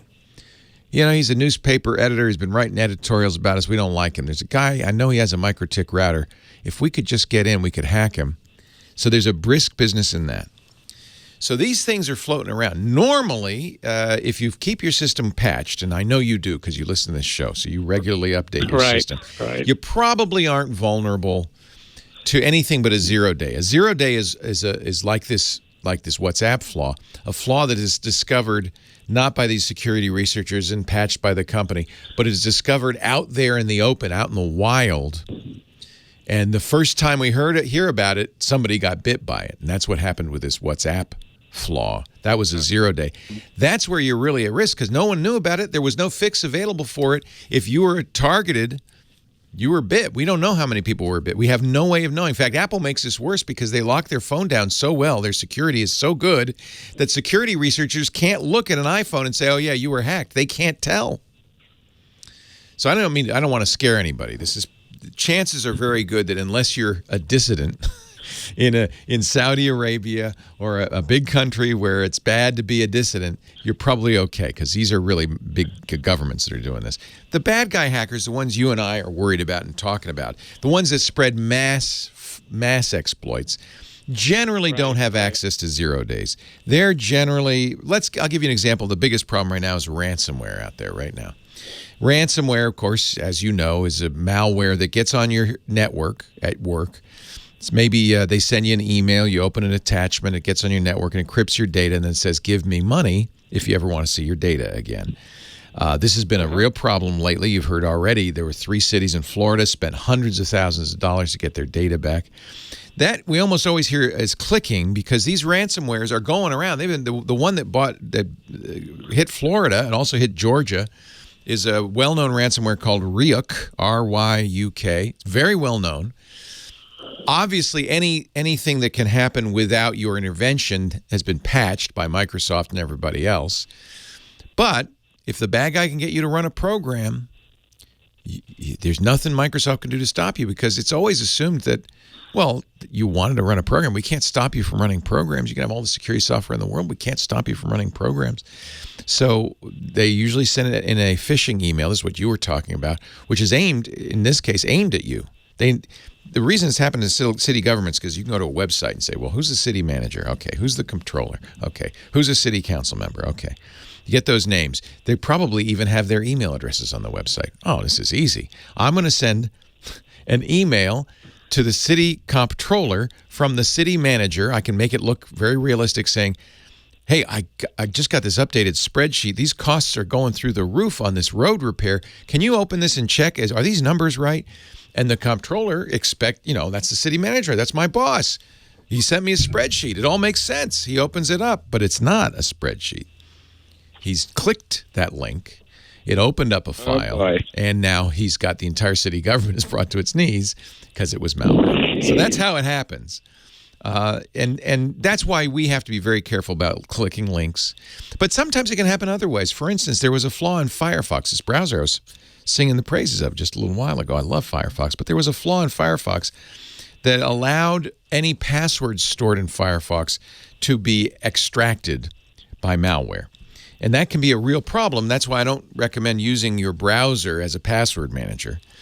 So this particular flaw was being used against people who had cryptocurrency stored at Coinbase. If they used Firefox for their Coinbase password, their cryptocurrency could be stolen. So they were targeting these guys. And all you had to do was go to a web page. You didn't have to click a link. You just had to go to a web page. It could be made to look like a genuine web page. And there was code on the web page, JavaScript code on the web page that would do the rest, do the dirty work. And that was a 0 day. Firefox has since patched it, but a lot of people got bit and lost money on Coinbase. So that's the kind of thing you got to be aware of. Hey, I'm glad you asked. I think it's a fascinating topic. We talk a lot about it on our podcast. It's called Security Now, if you ever want to know more. Security Now is every Wednesday. I'm sorry, every Tuesday on the podcast network, twit.tv. So great question. I'm so glad you asked that, Manny. That was very apropos. Oh, yeah. Did that answer your question? It does, because I make sure everything is patched up. That's why we say that. That's the main reason we say that. Yeah, it's weird. I'm like, how come these guys can do that? You have to do certain things, but you just explained everything, which made a lot of sense, and I do appreciate that. Although you did break my heart earlier when you told me about the merger with Sprint and. Oh, are you unhappy about that? Well, I kind of like the competition. I agree. No, we need competition. I agree. And T-Mobile has been so good for us because it's been very aggressive. Now, I will be very unhappy if they don't need to be aggressive in the future, right, with their pricing. That will be bad news. But my guess, I don't see John Ledger as being a sit back and rest on his laurels kind of guy. I feel like he's going to continue to be just as aggressive. He wants to beat the other guys no matter how big he is. Okay, that's good. So that's my hope. And now we'll see. Charlie Ergen, who runs Dish, is also one of those guys, very scrappy. And I'm hoping that he will make a very strong competitor with Dish. So maybe it'll be okay. I know what you mean. The problem was that Sprint was just dying. We were going to lose Sprint anyway. I used to use them before, and I dropped them, and I just stayed with T-Mobile, and I loved them. I love T-Mobile too.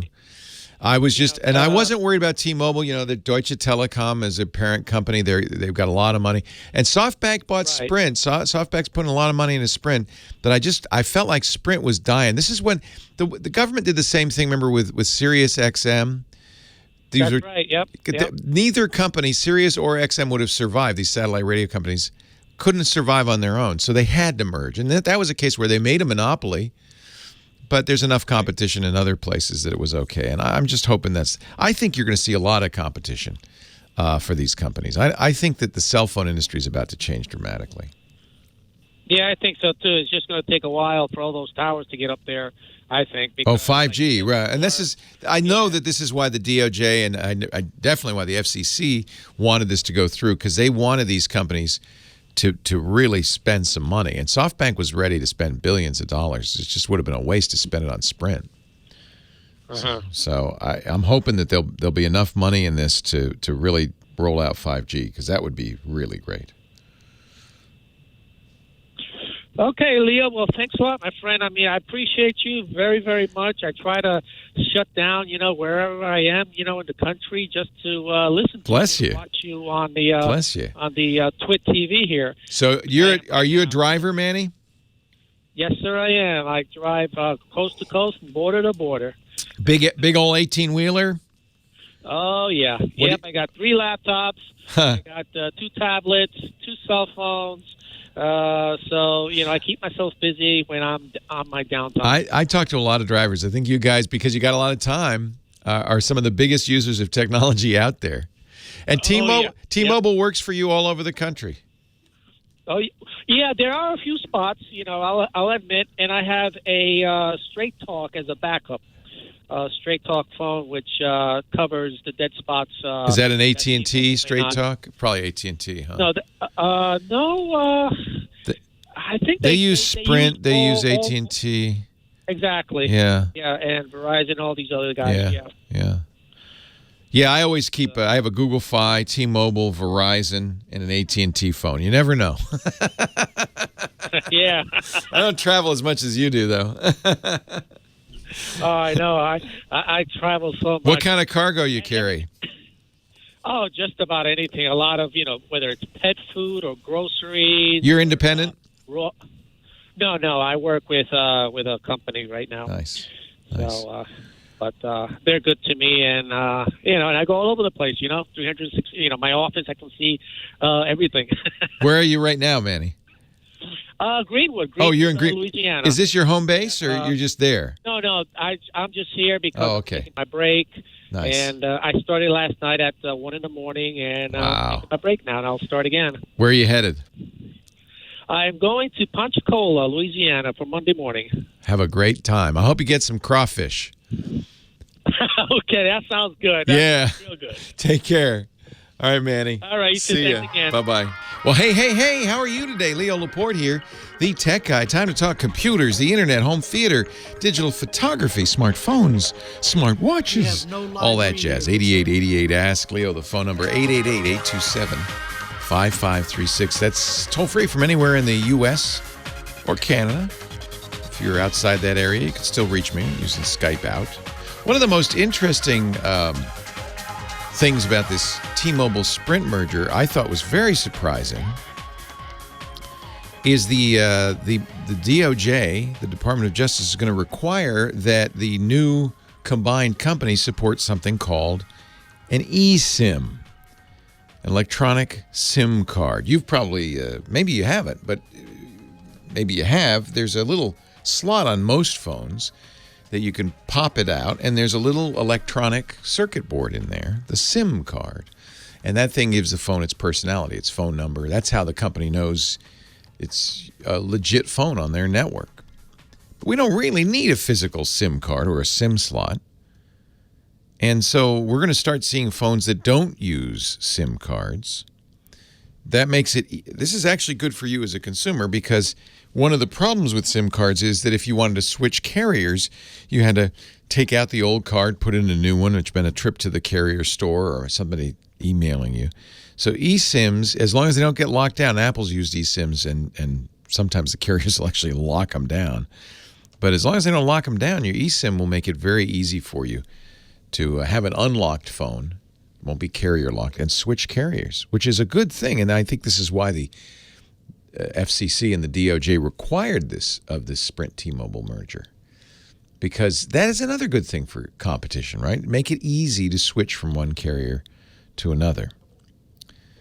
There still is a physical SIM slot in the iPhone, although I believe that Apple's used the eSIM in their iPad, and I think they can use an eSIM in their iPhones.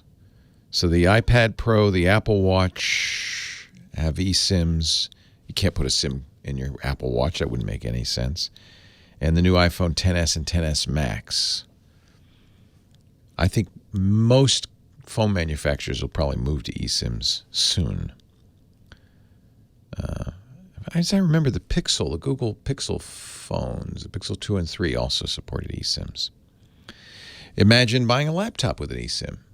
And if you wanted to, you could pay for it and turn it on, and you'd be getting data from the LTE networks on your eSIMs. I think this is all very, very good. eSIM is widely used around the rest of the world. But it'd be nice to see eSIMs in the U.S.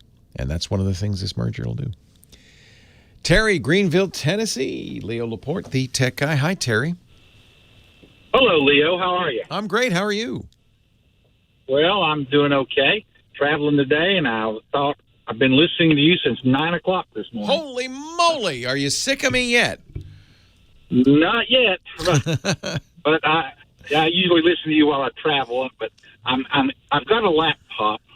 It's a Pentium 7. I got it back in about 2013, and it's taken like 30 minutes to boot up. It has Windows 10 on it, 8 gigabytes of RAM. And I'm thinking, I just want to get rid of the hard drive. That's right. And put in an SSD. That's what's wrong. 30 minutes is ridiculous.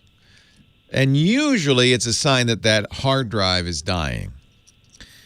It still boots normally and runs normally, but it just takes forever to boot. Yes.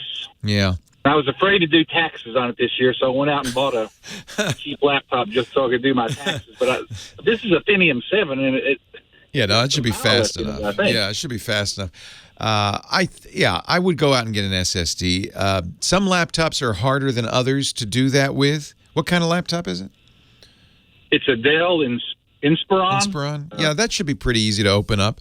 What I would do is go find a YouTube video on that particular model of Inspiron that you have, and showing how it is. And if you feel comfortable, you could probably do it yourself.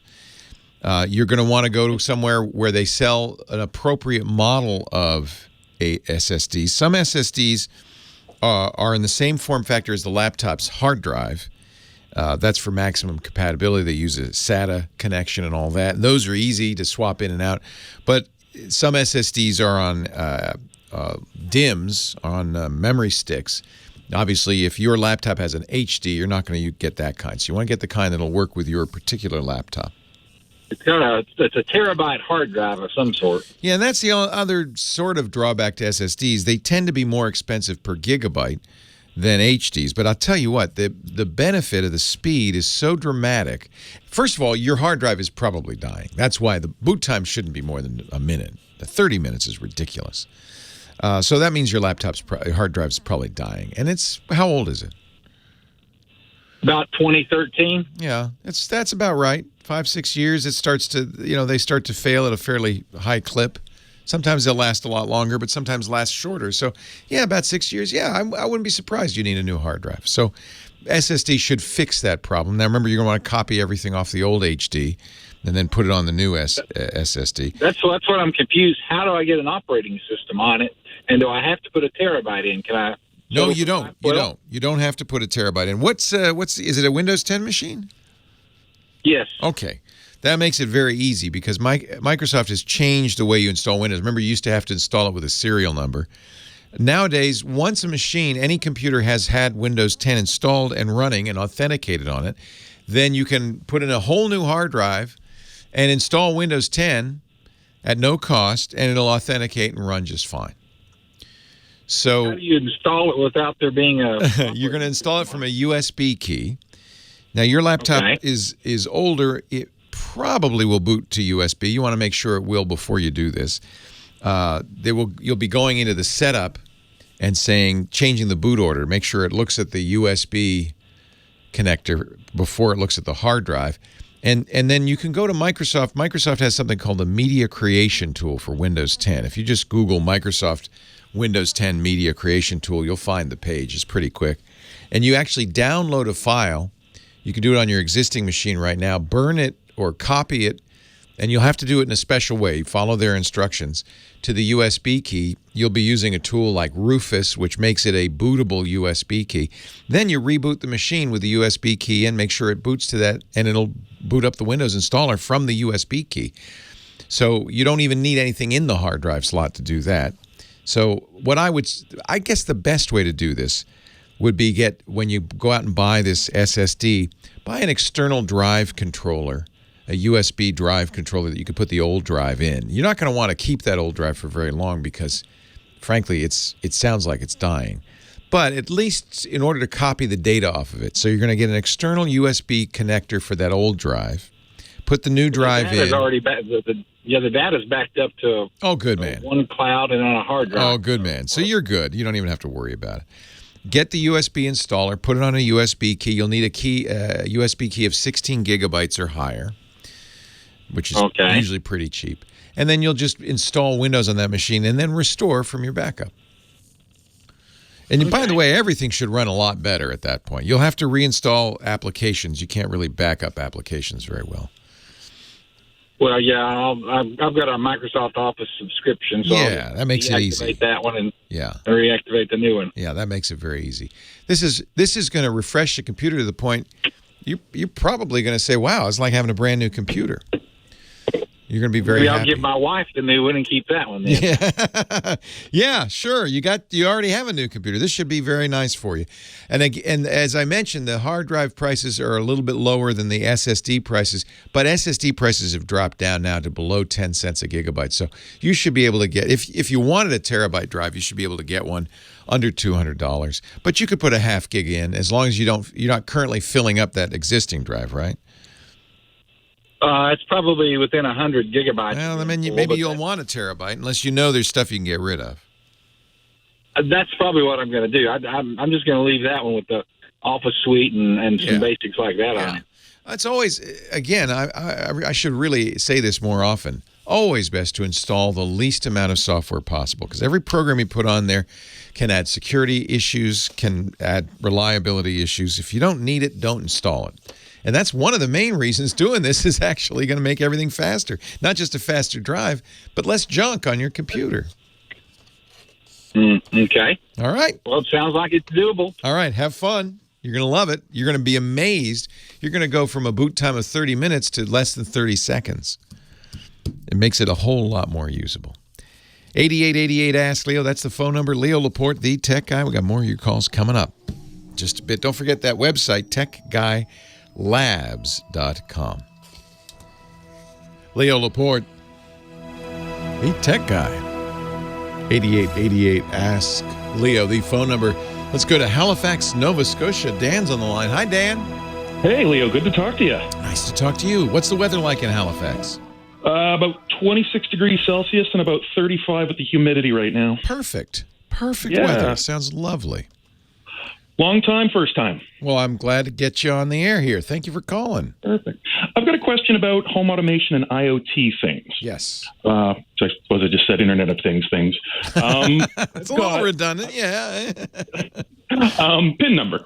Anyway, I've got a fairly complicated automation system here at home. I'm running about 8 Google Assistant devices, half a dozen Z-Wave appliance modules, locks, and IKEA TradFry lights. My automation system is a fairly complicated piece of software running on a virtual machine under ESXi, and it's overbloated and very expensive to run. What I'm looking to do is take all of my technology from my home server and move it over to let the Google Assistant run it because I like the interface, and I know the Google Assistant will take all of my devices and it'll take almost anything and run with it. So my 2 questions are, do you know of a Z-Wave interface for Google Assistant that's not like a whole home hub by itself? No, I don't, but I'm sure something like that. This is the issue, by the way, is this kind of Tower of Babel of different protocols. You've got Z-Wave, or as you call it, Z-Wave. Google was going to change all this with its Thread and Weave protocols. It had its own wireless protocols. I think in order to use Google's automation, you're probably going to have to get a well, wait a minute now. Let me see here. Yeah, you're going to have a Smart Things or some similar hub to work with this. Have you looked? So there is something called OpenHab. Have you looked at this at all? I've got a basic understanding of it. I haven't looked into it. I mean, OpenHab is big on things like Raspberry Pis and stuff like that, as far as I understand it. So the issue for people who haven't done this, and people don't generally do this because it's crazy. There's so much interoperation issues, so many issues with the interoperability of all this stuff. What tends to happen is people just buy all in one category, right? I'm just going to buy Amazon everything, and it'll all work together, or Apple everything, and it'll all work together. But I'm heavily integrated into the Google ecosystem. Yeah, so. And then often I think there's an advantage to having, well, I want these lights, and I want that lock, and I want this voice. Voice Assistant has really changed all this. So it would be nice to get everything to work with a single voice assistant. You like the Google Voice Assistant.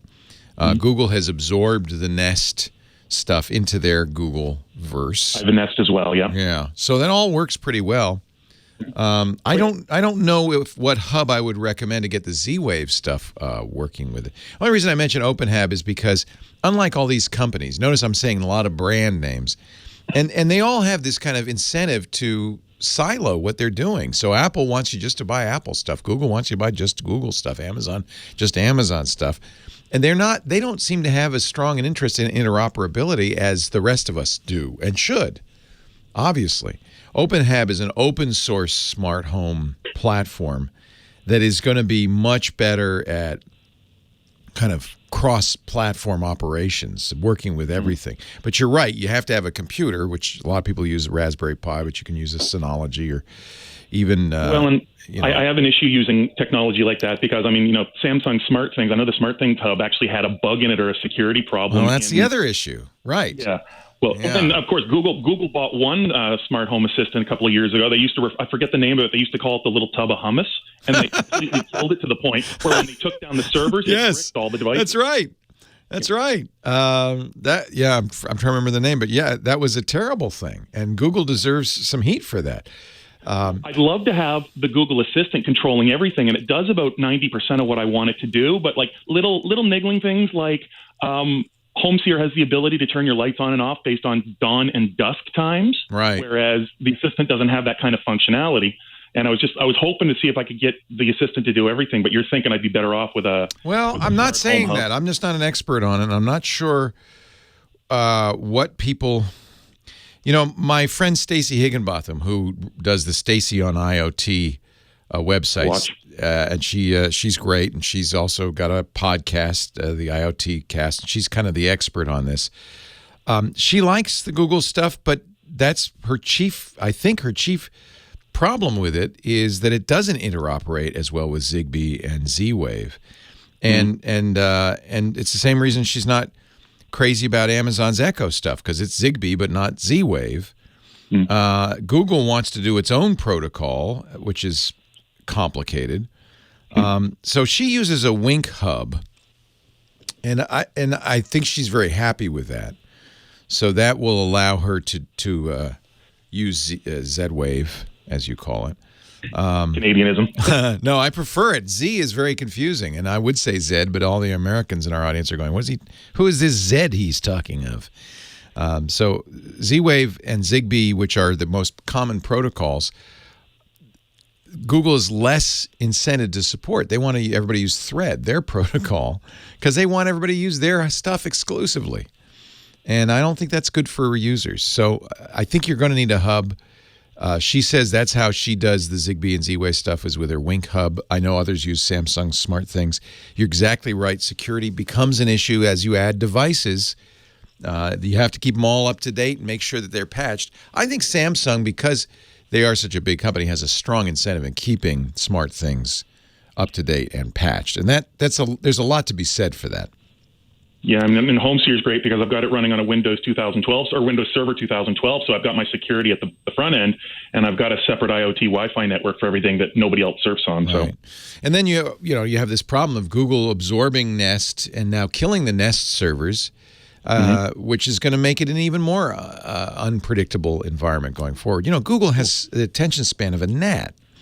Do you remember when Nest was saying that when they were first acquired by Google, they weren't going to share databases and things? The Nest user data was going to stay separate from Google, and then of course, 2 years later, that just completely evaporated and everything's integrated. You can't trust these guys farther than you can throw them. Again, all I can say is I'm not an expert in this. This baffles me because it's just so complicated and it's such a changing environment. Stacy uses the Wink Hub too. It does support Z-Wave. It does support Zigbee. It also supports Bluetooth and Lutron and Kitty and all the other stuff. So it's probably your best bet. Leo Laporte, the tech guy. Leo Laporte, the tech guy. 8888, ask Leo the phone number. Peter is in New York, New York. Hello, Peter. Hey, Leo. How you doing? I'm great. How you doing? Good, good. Well, I have a problem. It's very complicated, and I know my time is limited. Now, I had a... And my brain is limited, so please not too complicated. All right. So I had a 16 gigabyte USB drive, right? And where I stored a lot of PDF files throughout the years. And so I got them somehow, some way. I got the documentations to the PDF files to get transferred to my iPad Pro through iTunes. Okay. Through my computer. Yeah. But the only problem is that so I kind of restarted fresh. I wiped out the USB drive to continue to store more PDF files. Now, for some reason, I can't now. They're stored. The PDF files are stored under the Books tab, and if you go to Library, I see all my documentations there. But for some reason, I can't get them out back to my USB drive to store them. Welcome to the iPad. So a couple of things I'm going to say up front. Do not rely on a USB thumb drive for long-term storage. Those things fail. So make sure, as with any drive, that you have more than one copy on a variety of different media, right? You're not just having that one copy on that thumb drive, I hope. Well, that was the problem, yeah. Yeah, make sure you have more than one copy. And don't just use thumb drives, maybe, but so you've got it on an iPad and a thumb drive, that's good enough. Right now, your only copy's on the iPad, so you want to get it off. You got it on with iTunes. You can get it off with iTunes as well. The problem is the iPad doesn't have a file system like a normal computer. You can't just say, I want to drag that file out. You have to use the application that created the file or is reading the file, in this case iBooks probably, to drag it out. And you'll use iTunes on your computer and go into the apps section of iTunes, and you'll see all the files that are there, and you can get them, you can extract them individually and put them on your computer. But that's how you have to do it. There's no, I wish there were. Now, the good news is iPad OS is coming out in the fall, and with the iPad Pros anyway, if you're using iOS 13, is it an iPad Pro or an older iPad with a Lightning? No, it's the new iPad Pro. So you have a Type-C connector or a Lightning? Type-C. Perfect. So if you wanted to, I wouldn't recommend this because you only have one copy. So back it up first. But if you want to, you could put iOS 13 on there. There's a public preview now. Or wait till the fall, a couple of months, iOS 13 comes out. Then, this is going to be awesome. You can just open the Files app. You should be able to see the files there. And you're going to stick in a USB key and you can copy it over. Do you have a OneDrive account or a iCloud account or a Dropbox account, one of those?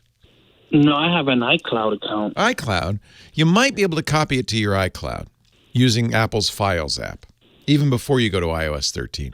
What iOS 13 allows you to do now is put a thumb drive or a Type-C hard drive in there and copy stuff off to it, which is great. That's finally Apple's doing that. But that's next generation. Right.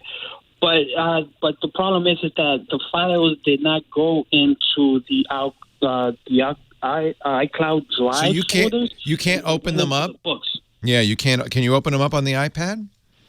Yeah, I could. If I go to the Books app, okay, they're there right. on the section in the bottom tab that says Reading Now. The next section says Library. Right, and these are your own personal PDFs. They're not copy protected. They're not. You didn't buy them in the store. Well, you should be able to export them from iBooks. It's just not easy. You have to use the share sheet. It's so freaking complicated. I wish Apple. Well, I think this is going to change. We'll see. So you don't see them if you go to Files. Do you see a folder for iBooks? I'm just looking at mine to see if iBooks has a folder in Files. It does not, does it? Wow, that's really strange. Boy, it should. I guess this is probably their kind of poor man's copy protection. Right. A lot of other apps do. So yeah, you can't see those in Files. It looks like. I mean, I can see them on my back. Only in iBooks. Well, I have iTunes open on my laptop. Yes, so that's right. So right now, that's the way you can copy them out. If you can see them on your laptop in the iBooks section, you should be able to copy them out of there. Through iTunes, I can't. I created an untitled folder on my desktop. So when I open iTunes and when I click on Edit, select File, select all, and then drag them to my desktop on the untitled folder, it does not let me. This must be a copy protection scheme that Apple has. So there's one more thing you can do. You can mail them. Okay.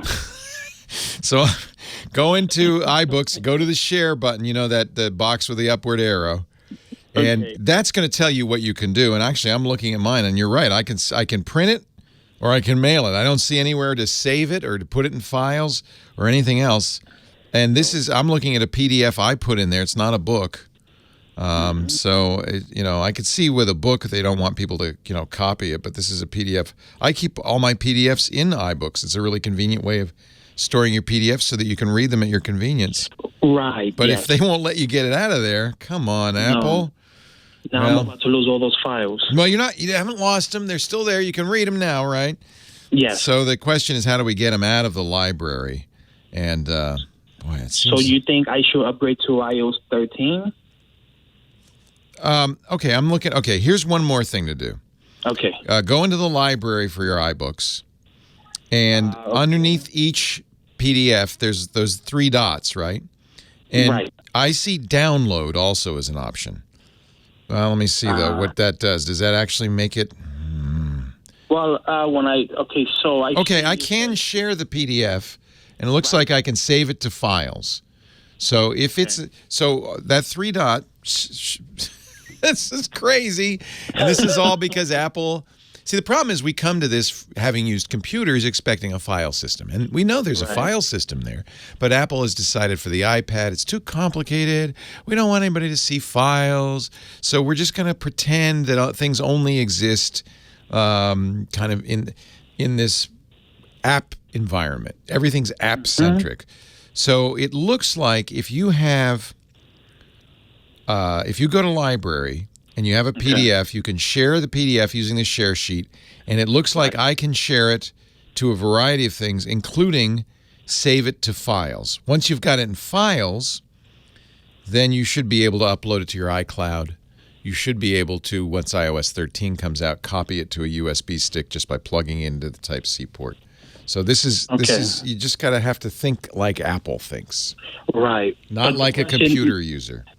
But the question is, so when I do upgrade to iOS 13, will it wipe out my iPad No. Or No. It's just no. You shouldn't lose anything. It's just an upgrade. But you're right to be prudent before you do this.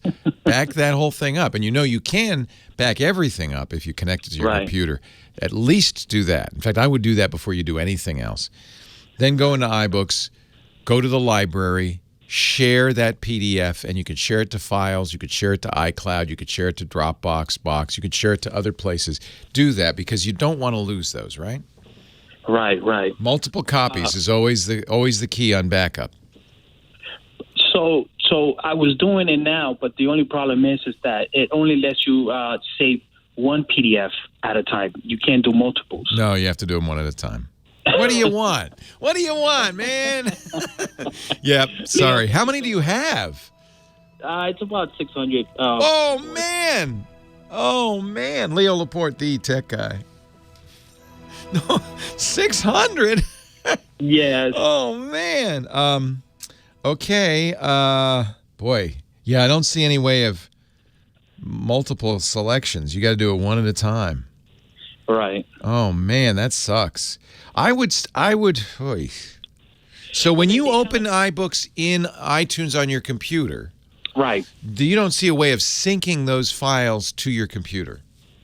No, it doesn't let me. I can go, okay, so when I plug in my iPad Pro into iTunes, iTunes recognizes my iPad, it opens it up. Yeah. Now, when I go to the section where it says on my device, you have a set of your files. It says, right, on my device. So I hit books, and I see all of them there.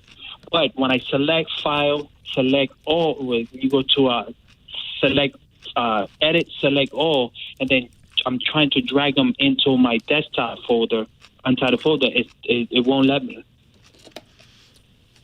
You may have to sync to get them over. Okay. Yeah, you can't just drag them. Right. You can't drag them. I haven't done this in so long. I'm trying to remember. You might have to select them and sync them, and that copies them over. It's worth it if you have that many figuring out how to do this. Right. Okay. Well, thank you, Leo, for your You time. get the problem. I get it. I'm sorry. I wish it was easier, Peter. Thanks for the call. Right. All right. You're welcome. Take care. Ladies and gentlemen, it's time for the Disco Dick DeBartolo Show. Dick DeBartolo, Mad Magazine's maddest writer. He's also a gizmo wizard. We call him the Giz Wiz. And Dick, if you don't mind, I have a caller who wants to tell you a little story. Oh, sure. Rebecca is on the line. Rebecca from South Pasadena. Hello, Rebecca. Hello. Are you a Mad Magazine fan, as we all are? Actually, the funny thing is that I never knew about Mad Magazine until I was probably in my 30s. But I knew about Basil Wolverton because I grew up in a church that Basil Wolverton was in. And one of his first things that I knew that he did was that he wrote and illustrated the Bible story. And it was a 6-volume little set that was published only for our little church. Aww. And it's filled with, he wrote it. It's the church was very biblically based and stuff, so this was kind of just right out of the Old Testament, Basil Wolverton has a name that sounds like Mad Magazine made it up. Yeah, no, it's his real name. He had a son who I think also does illustrations.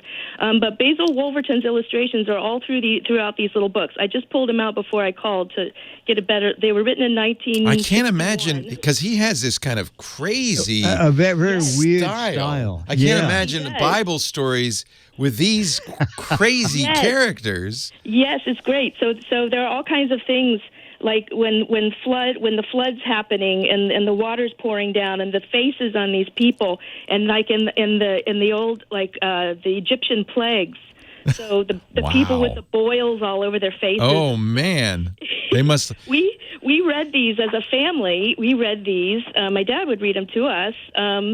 And it's just great. They're filled with his illustrations all the way through kind of the Old Testament. And I know people who do animation who know Wolverton's. He should release this because this would be a huge seller. Well, it was only done inside this little church. Wow. And so most people, I know people who do animation who know Basil Wolverton's work very well, but they don't know anything about these Bible stories. And you can still find them on eBay. I still have the original 6 ones that we had as kids. Wow. We probably read them cover to cover multiple times. I don't want to violate Basil Wolverton's trademark, but man, I think we got to get this out to the world. Well, it does reference them on Wikipedia, and in 1982, the church re-released the volumes, but I noticed that they didn't put his name in them at all, and I don't know why. I don't know if that was because it was after he had passed away, or because maybe I don't know. They changed. I don't think they edited them because they look to be identical. But the original ones are written in 1961 or published in 1961, and the inside cover is the Bible story by Basil Wolverton. Wait a minute, you can get it on Amazon. The Wolverton Bible. It's available $70 in hardcover. So that talks about those, but I don't know if that's these actual volumes. Wow. I don't know word for word. Maybe it is. Maybe it says compiled and edited by his son Monty. The 304-page Bible stories includes all of his artwork that he did for the Worldwide Church of God, which I guess is your church. Yep, the church I grew up in. I can't even imagine putting his style together with Bible stories. Well, I thank you for that, Rebecca. What a great story.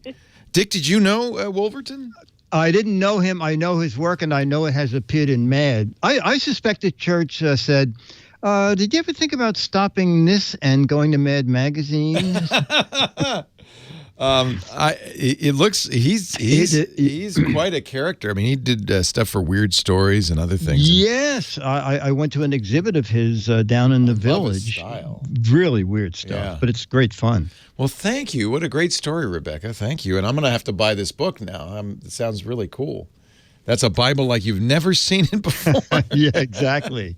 Dick, do you have a gadget for us this week? I do. So lots of holiday in July shows for people thinking about holiday shopping.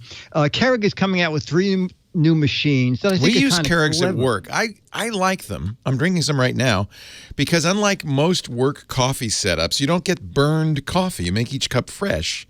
And I know there's a lot of waste and stuff, but I just really like the fresh coffee. Yeah, well, they are now coming out with a line called the K-Duo. Oh. And so the K-Duo, there's going to be 3 of them. The first one is out, the cheapy, under $100 version that they're building only for Walmart. So on the right-hand side is one of their regular K-Cup machines. Yes. On the left-hand side is a regular carafe machine where you can make coffee with your own grounds. Now, in the back, there are a couple of these on the market already, but what I don't like about the ones I saw is they have individual water reservoirs for each thing you have to do. This one has a big 60-ounce water jar in the back that feeds either side. Why would you want both, though? I don't get You know what?